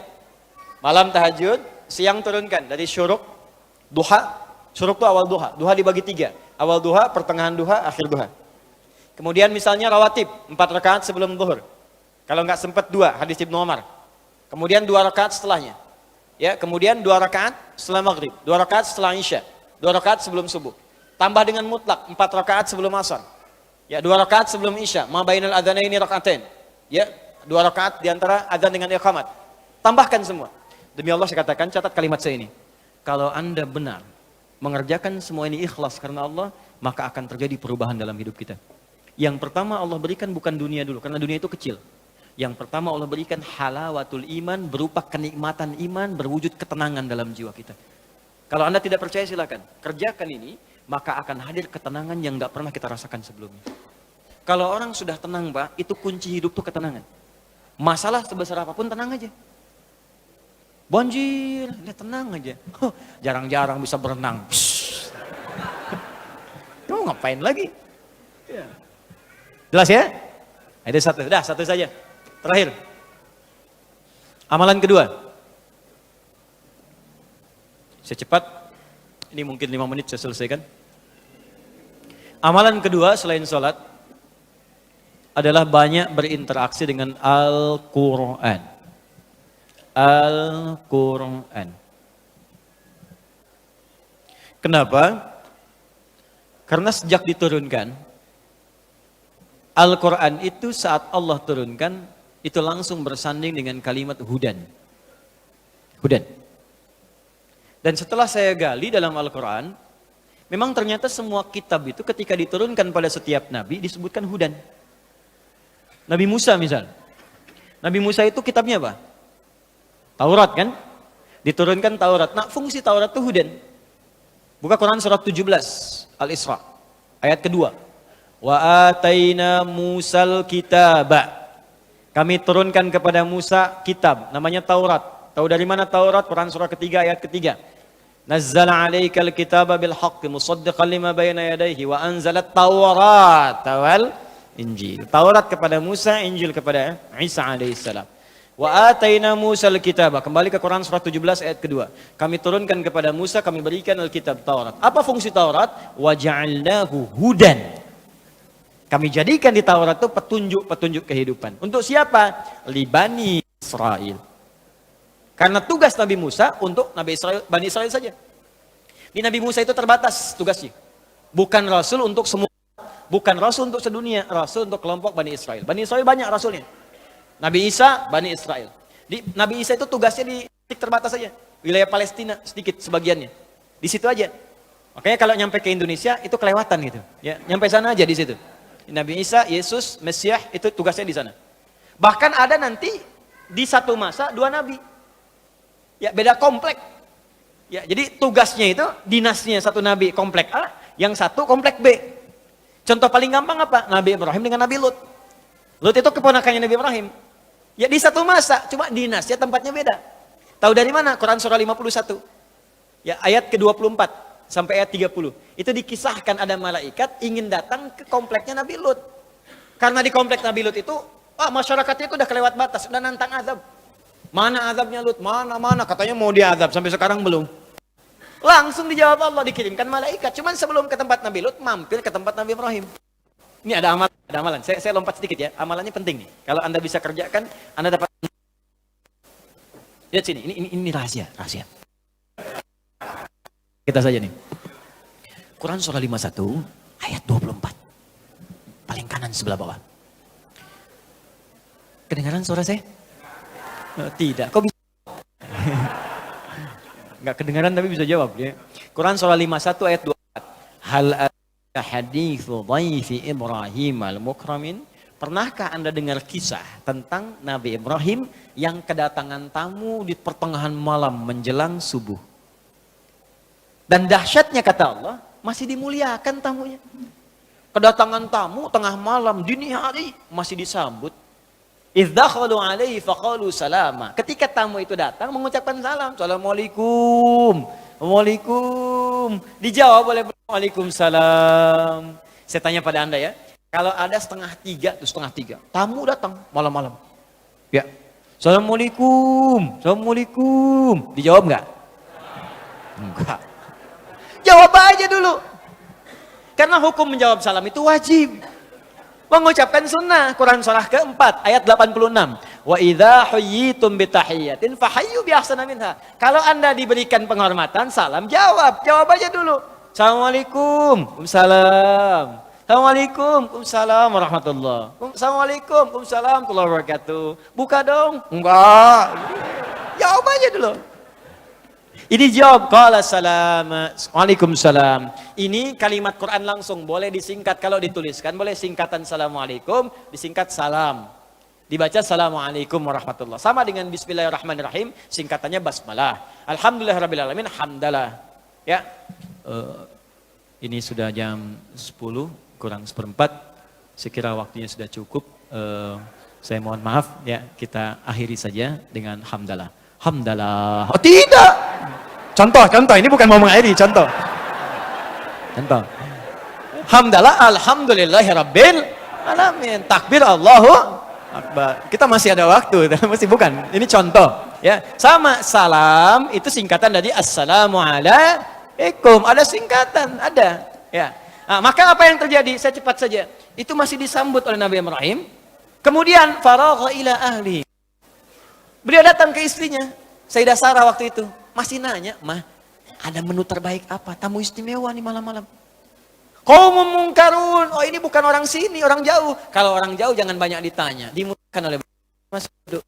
Datang ke menu terbaik apa? Enggak ada. Pak, ini enggak ada stoknya. Bahasa kita. Kata Nabi Ibrahim, kita lihatlah ke belakang. Ditemukanlah anak sapi punya beliau itu, lembu. Itu masih nyembelih dulu. Faja'a bi'idlin samin. Disembelih bikin gulai malam-malam, dihidangkan. Muncul persoalan. Begitu dihidangkan faqarabahu ilaihim qala la ta'kulun. Setelah dihidangkan Nabi Ibrahim ikut duduk, tapi makanan enggak disentuh. Dilihat aja begini. Diamati oleh Nabi Ibrahim, sudah enggak disentuh, ngelihat kaki ke bawah, kakinya enggak nempel ke lantai. Komplit itu mah. Baju putih, rambut panjang. Malam-malam lebih daripada 3, 5, 7. Duduk di situ, kaki nggak napak ke lantai. Kalau Anda dalam posisi itu, pertanyaan saya, apa deh yang Anda lakukan pada waktu itu? Pingsan. Sudah nggak ada kesempatan lari, Bu. Ya, jadi rasa takut yang tidak memungkinkan kita untuk mengelak disebut aujas namanya. Maka redaksi Qur'annya, fa'aujasa minhum khifah. Maka takutnya udah nggak bisa ngelak. Di situ aja. Apa jawabnya? Qalu la takhaf wa basyaruhu bighulamin alim. Ini rahasianya. Ternyata itu malaikat yang sedang menyamar. Menjadi laki-laki datang bertamu. Mereka berkata, "Kamu jangan takut. Kami malaikat yang ditugaskan oleh Allah untuk bertamu mampir ke sini sebelum datang ke Nabi Lut." Bayangkan, orang mampir aja dijamu oleh Nabi Ibrahim, diservis oleh beliau dengan servis yang tidak biasa. Salam dijawab, datang disempurnakan, diberikan segala hal yang nikmat. Apa balasan Allah? Karena beliau mengerjakan yang tidak biasa, maka Allah memberikan balasan yang tidak biasa. Wa basyaruhu bighulamin alim. Maka istrinya Sayyidah Sarah yang divonis secara medis dan klinis mandul, tak mungkin punya keturunan, diberikan kabar pada saat itu. Kamu akan punya keturunan. Dibalas. Sudah monofos? Gak mungkin punya keturunan? Ada faktor lain secara klinis? Gak mungkin. Maka turun jawaban Allah. Ketika Anda mengerjakan amalan yang tidak biasa, maka Allah pun memberikan jawaban yang bahkan mustahil menurut kebanyakan orang. Itu rumus Quran. Jadi rumusnya begini, kalau Anda sedang punya persoalan yang berat, yang tidak biasa bagi sebagian orang, maka cari amalan-amalan yang tak biasa. Orang tidur malam Anda bangun. Orang makan Anda puasa. Orang baca Quran 1 halaman Anda 1 juz, kejar. Dan niatkan untuk memohon kepada Allah solusi dari setiap persoalan yang Anda alami. Itu yang dimaksud di Quran surah kelima ayat 35. Itu yang dimaksud tawassul dengan amalan. Ya ayyuhalladzina amanu taqullaha wabtaghu ilaihil wasilah. Cari wasilah. Ya. Nah, apa gambarannya di sini? Yang mau saya katakan, kembali teman-teman sekalian, setiap nabi dapat kitab. Setiap kitab itu hudan. Beruntungnya kita, hudan yang diberikan kepada Nabi kita yang paling istimewa. Nabi Muhammad SAW, namanya Al-Quran, dan ketika diturunkan disebut hudan. Buka Quran surah kedua ayat 185. Karena nabinya istimewa, turunnya di waktu yang istimewa. Malamnya istimewa, langsung malam Al-Qadar. Waktunya istimewa hari Jumat, langsung Sayyidul Ayyam. Bulannya istimewa Ramadan, Sayyidus Syuhur. Diturunkan melalui malaikat Jibril, langsung naik status jadi Sayyidul Malaika. Diturunkan pada Nabi Muhammad, langsung naik status jadi Sayyidul Anbiya wal Mursalin. Diturunkan di Mekah, Mekah Mubarakah. Diturunkan di Yathrib, berubah jadi Madinah Munawwarah. Saking dahsyatnya Quran, begitu turun, apa yang dahsyat di Quran sampai merubah semua jadi cahaya itu? Kata Allah, perhatikan. Syahrul Ramadan alladzi unzila fihi al-Quran hudan linnas. Aku turunkan Quran di bulan Ramadan yang istimewa. Ternyata kata Allah, semua isi Quran dari Al-Fatihah sampai An-Nas itulah hudan, petunjuk hidup kita ada di situ semua. Jadi, kalau Anda ingin bahagia, ada di Quran caranya. Anda punya masalah apapun, solusinya ada di Quran. Anda ingin nikmat, ada di Quran. Cara ibadah, ada di Quran. Ya, ternyata masalah hidup kita, solusinya semua di Quran. Ada semua, Pak. Makanya saya punya keyakinan, hakul yakin. Masalah itu nggak pernah tuntas, bukan karena kita kurang hebat, karena Qurannya nggak pernah dibaca, nggak dipelajari. Quran itu kan turun di jahiliyah, Pak, sebagai penutup. Bukan di Romawi yang sudah maju, bukan di Persia yang sudah hebat, jahiliyah yang paling tertinggal. Semua kriminal ada di situ. Pemabuk paling dahsyat di situ ada. Orang jahiliyah, ini info aja ya, orang jahiliyah, pemabuk pemula itu 5 kali mabuknya sehari. Pezina nggak usah ditanya. Preman komplit. Cari begal, sekampung ada semua. Tukang begal semua. Pembunuh ada. Di sini mati, sana mesti tewas. Ada semua di situ. Titik nadir yang paling tinggi, makanya disebut jahiliyah. Jahil itu untuk ke orangnya, jahlun sifatnya, pakai tak gabungan.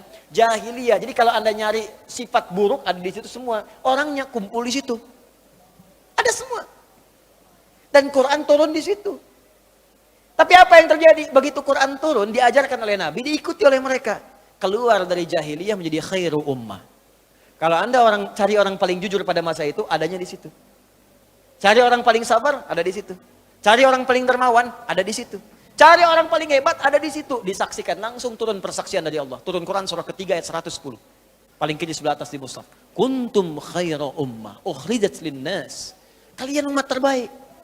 Bayangkan dari jahiliyah berubah jadi khair ummah. Yang tadinya banyak kekacauan di rumah tangga jadi paling harmonis. Tadinya banyak kacau Pak rumah tangga itu. Jahiliyah itu kalau bosan suami istri malam, itu besoknya bisa tukeran. Aku bosan sama kamu, aku juga. Udah tukeran. Mata tangganya tukeran besoknya.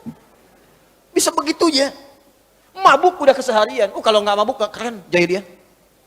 Mencuri, udah profesi itu. Ya, macam-macam berubah seketika. Dia khair ummah. Karena apa? Quran. Rumah tangga kacau, dirubah jadi bagus. Ali bin Abi Thalib itu, dengan Sayyidah Fatimah radhiyallahu ta'ala anhuma jami'an. Itu indahnya luar biasa. Hartanya terbatas, tapi kebahagiaannya itu unlimited. Tanpa batas. Sampai sekarang, baju yang dikenakan Sayyidah Fatimah masih terabadikan. Kalau Anda ada waktu, main ke Top Cafe di Istanbul. Kalau ada waktu ya dan biaya. Lampu merah sanuan dikit tuh. Main. Itu Anda masuk gerbang, masuk, security check-in, metal detector, masuk, lewat kanan dulu, keluar, langsung kiri, lurus. Ambil jalur sebelah kiri. Lurus sebelah kiri, itu museum yang Turki Utsmani dulu, di belakangnya dikit, langsung museum untuk periode Nabi dan sahabat. Begitu Anda masuk, teman-teman sekalian, masuk dari pintu yang sebelah ujung, karena ditukar, biasanya masuk depan, keluar belakang, itu dari belakang masuk depan. Jadi begitu Anda masuk depan, belok ke kiri, langsung lihat ke sebelah kanan. Di situ ada ruang kaca dipajang, baju yang dikenakan Sayyidah Fatimah. Diawetkan sampai sekarang 15 abad masih ada. Padahal hidupnya begitu sederhana, tapi kesederhanaan itu tidak menghalangi keduanya untuk bahagia. Indah.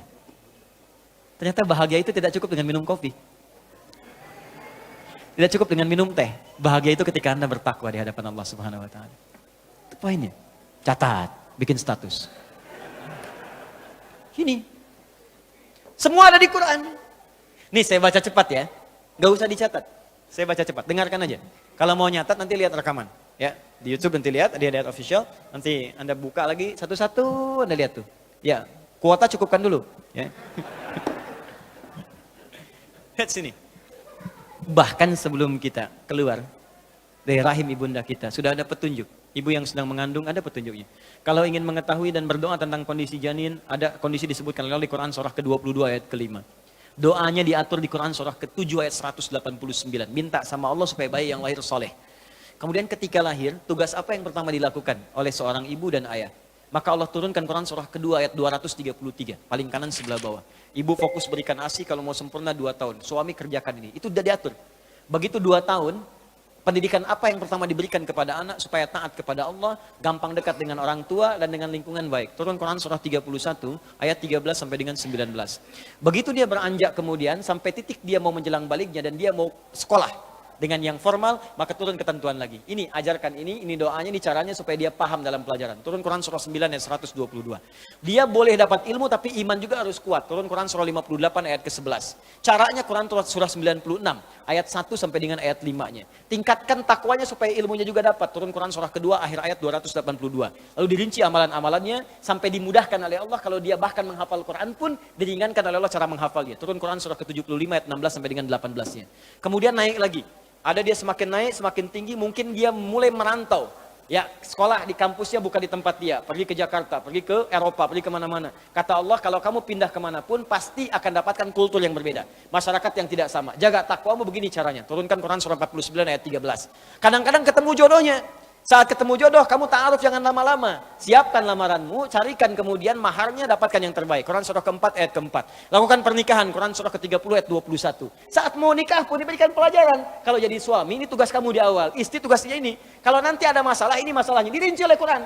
Dari mulai masalah salah komunikasi yang tidak sempurna, sampai persoalan yang sulit diselesaikan, begini caranya. Turun Quran surah keempat ayat 34 sampai 35. Bahkan dalam kondisi pun pecah, nggak bisa diselesaikan berdua, ini cara mencari orang bijak untuk menyelesaikan masalah di rumah tangga. Tadi surah 4 ayat ke-35-nya. Sampai diterangkan, kamu kalau sudah menikah laki-laki tugasnya begini, cara mencari nafkahnya ini yang standar. Quran surah kedua ayat 168. Kalau pengen cepat baru bergerak, rezekinya cepat. Quran surah kedua ayat 172.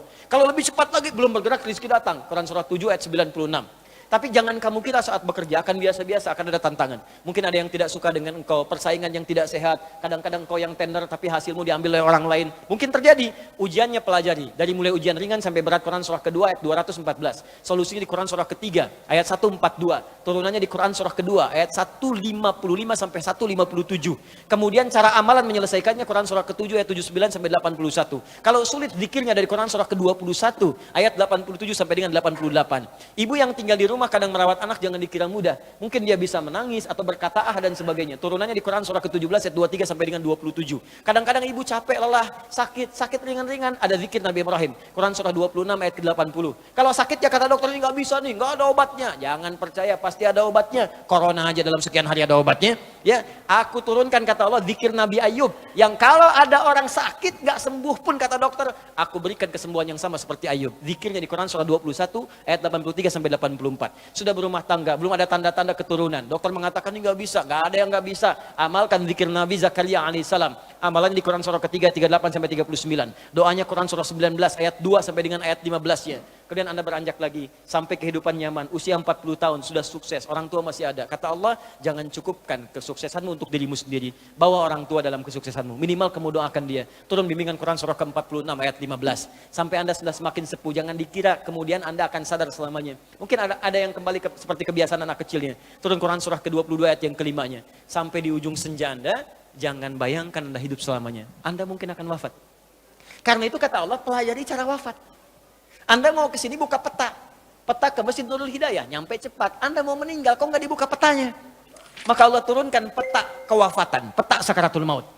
Ya diturunkan caranya. Kalau ingin nikmat-nikmat, tenang, cara meninggalnya enak, buka Quran surah 89 ayat 27 sampai 30. Di situ ada cara husnul khatimah dengan panggilan ya ayat Tuhan nafsul mutmainnah. Kemudian kalau Anda tidak siap-siap dengan itu semua, maka resikonya tinggi. Bisa sambil dipukulin malaikat. Wah, pukul depannya, pukul belakangnya. Sampai masuk ke alam kuburnya, maaf, pelajari bagaimana persiapan ke alam kubur. Kalau ingin terang, nikmat, semua nikmat diberikan, saking gembiranya, pengen mengatakan kepada keluarga tapi nggak bisa. Ayo cepat sini, di sini enak. Kalau bisa cepat nyusul ke sini. sini. Pelajari Quran surah ketiga ayat 169 sampai 172-nya. Tapi kalau Anda sembarangan dan tidak disiapkan, Allah turunkan kisah Fir'aun. Kalau kamu pengen seperti Fir'aun, aku tampakkan neraka pagi dan petang di alam kuburmu. Buka Quran surah Al-Mu'min, surah ke-40 ayat 45 sampai dengan 46-nya.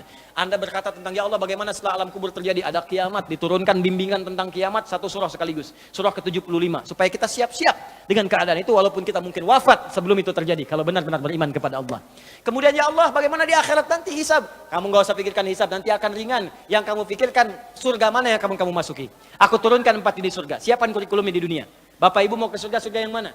Ada surga kelas pertama bersama Nabi dan Rasul. Orang-orang soleh, para syuhada, para siddiqin. Amalannya di Quran, surah ke-4 ayat 69. Anda ingin di taman surga, semua kenikmatan ada yang langsung berikan Allah tanpa perantara. Nikmatnya taman surga, punya rumah dekat tamannya langsung. Amalannya bagus, turunkan di Quran surah 51 ayat 15 sampai 23. Saya ingin surga yang luas ya Allah, boleh. Saya siapkan seluas langit dan bumi. Amalannya di Quran surah 3 ayat 133 sampai dengan 134. Ya Allah saya nggak mau milih-milih, yang penting ke surga. Yang penting ke surga ya Allah. Ya, ajarkan amalan yang biasa-biasa, yang penting masuk surga. Kata Allah nggak ada masalah. Aku turunkan amalannya, ada di Quran surah kedua ayat 25. Ya, awas hati-hati dengan neraka. Karena itu aku turunkan sifat-sifatnya, jangan kerjakan amalan ini bisa masuk neraka. Neraka yang paling ringan Quran surah keempat ayat 56. Ya, di situ ada pembangkangannya. Turunannya di Quran surah kedua ayat 6 sampai dengan 7-nya. Ya, gerakan-gerakannya banyak diturunkan. Di Quran surah misalnya 6. Ya, teman-teman semukan, hati-hati Quran surah 16 ayat ke-25. Quran surah kedua ayat 6 sampai dengan 7-nya. Turunan-turunannya muncul lagi menjadi munafik. Quran surah keempat ayat 140-nya. Hati-hati, kalau Anda lakukan itu masuk neraka jahanam. Ada semua. Apa yang enggak ada? Ada semua. Kenapa Anda nggak turunkan sekarang? Ibu, kenapa ibu nggak turunkan? Bimbingan jadi ibu Qurani. Ayat-ayat tentang ibu aja. Tentang ibu aja turunkan. Bagaimana jadi istri? Apa tugas istri? Apa tugas ibu? Apa kendala seorang ibu? Demi Allah pasti kejadian bu. Pasti kejadian. Tuh benar. Pasti kejadian. Quran itu detail sekali, dari mulai mengandung, menyusui, lahir, sampai anak bermasalah, ada semua. Kenapa nggak Anda keluarkan? Anda berapa tahun jadi ayah? Kenapa nggak dikeluarkan bimbingan jadi ayah? Kenapa nggak dikeluarkan bimbingan nafkah? Ada semua. Jadi kalau kita susah, yang salah bukan Allah. Allah pun sudah jawab. Di akhir ayat Quran surah kedua, akhir ayat 185. Yuridullahu bikumul yusra, wala yuridu bikumul usra. Kata Allah, Allah menginginkan semuanya mudah, bukan susah. Jadi kalau Anda hidup susah, yang salah bukan Allah. Anda sendiri yang nggak baca petunjuknya. Jangan salahkan Allah. Kenapa saya begini ya Allah? Bukan saya, Cepi, kamu yang salah. Kenapa kamu nggak baca? Aku turunkan, aku paksa bahkan. Makanya wajib itu dipaksa. Bahkan diancam dengan dosa itu. Kalau kamu kerjakan dosa, sebetulnya yang penting bukan dosanya. Yang penting itu Allah menginginkan rahmatnya. Karena rahmat Allah melebihi iqabnya. Itu poinnya. Karena itu sekarang yuk mendekat kepada Quran. Baca dulu, karena membaca itu pengantar untuk paham. Setelah itu ngaji, tilawah. Ya jangan tinggi-tinggi dulu Pak, jangan tinggi-tinggi. Yang kita kerjakan ya harian. Antum apa nih aktivitasnya? Pebisnis, keluarkan ayat bisnis. Buka hadisnya. Antum di birokrasi, keluarkan ayat birokrasi. Ada kok ayat pemerintahan. Diplomasi ada, makanya diplomat kita ulung semua. Ya, Amr bin As itu dari Afrika Utara, dari Mesir ke Syam. Diplomasi jalan itu, diplomasi ekspedisi itu muslim semua setelah itu, maju semua. Silahkan cek sekarang, Mesir, Libya, Tunisia, Maroko, Aljazair, sampai ke Syam. Ya, Jordania, Palestina, Syria, Libanon, muslim semua. Bukan karena muslim, ya maju juga pada saat itu. Ini informasi aja ya. Dulu zaman itu, Afrika Utara itu provinsi. Afrika Utara provinsi. Sampai ke masa gubernurnya Musa bin Nusir, jenderalnya Tariq bin Ziyad. Yaman provinsi. Gubernurnya Mu'adz bin Jabal. Provinsi, sekarang jadi negara. Dan makmur semua. Spanyol dulu, Andalusia, kiblatnya Eropa. Kita mendambakan itu. Dan kita itu muslim paling besar di dunia. Tapi mana isi Qurannya? Dan itu disupport oleh undang-undang kita juga. Itu bahkan negara pun undang-undangnya mensupport kita. Supaya kita soleh. Coba buka pasal 29 ayat 2. Ayo ngajinya, pakai undang-undangnya. Negara menjamin kemerdekaan tiap-tiap penduduk untuk memeluk agamanya masing-masing dan beribadah menurut agama dan kepercayaannya itu. Dijamin oleh negara. Makanya kita ngaji, ini kan ibadah, negara menjamin kita ngaji. Baca Quran dijamin, sholat dijamin. Makanya negara bikin depag. Depag itu kalau Anda lihat sejarahnya, Kemenag itu apresiasi negara kepada umat Islam, dibikinlah depag. Buka sejarahnya. Karena kita toleran, bukan cuma Islam saja, ada saudara-saudara kita sebangsa di sini. Ada yang Kristen, ada yang Hindu, yang Buddha, maka dibikin kemudian divisi-divisi di situ.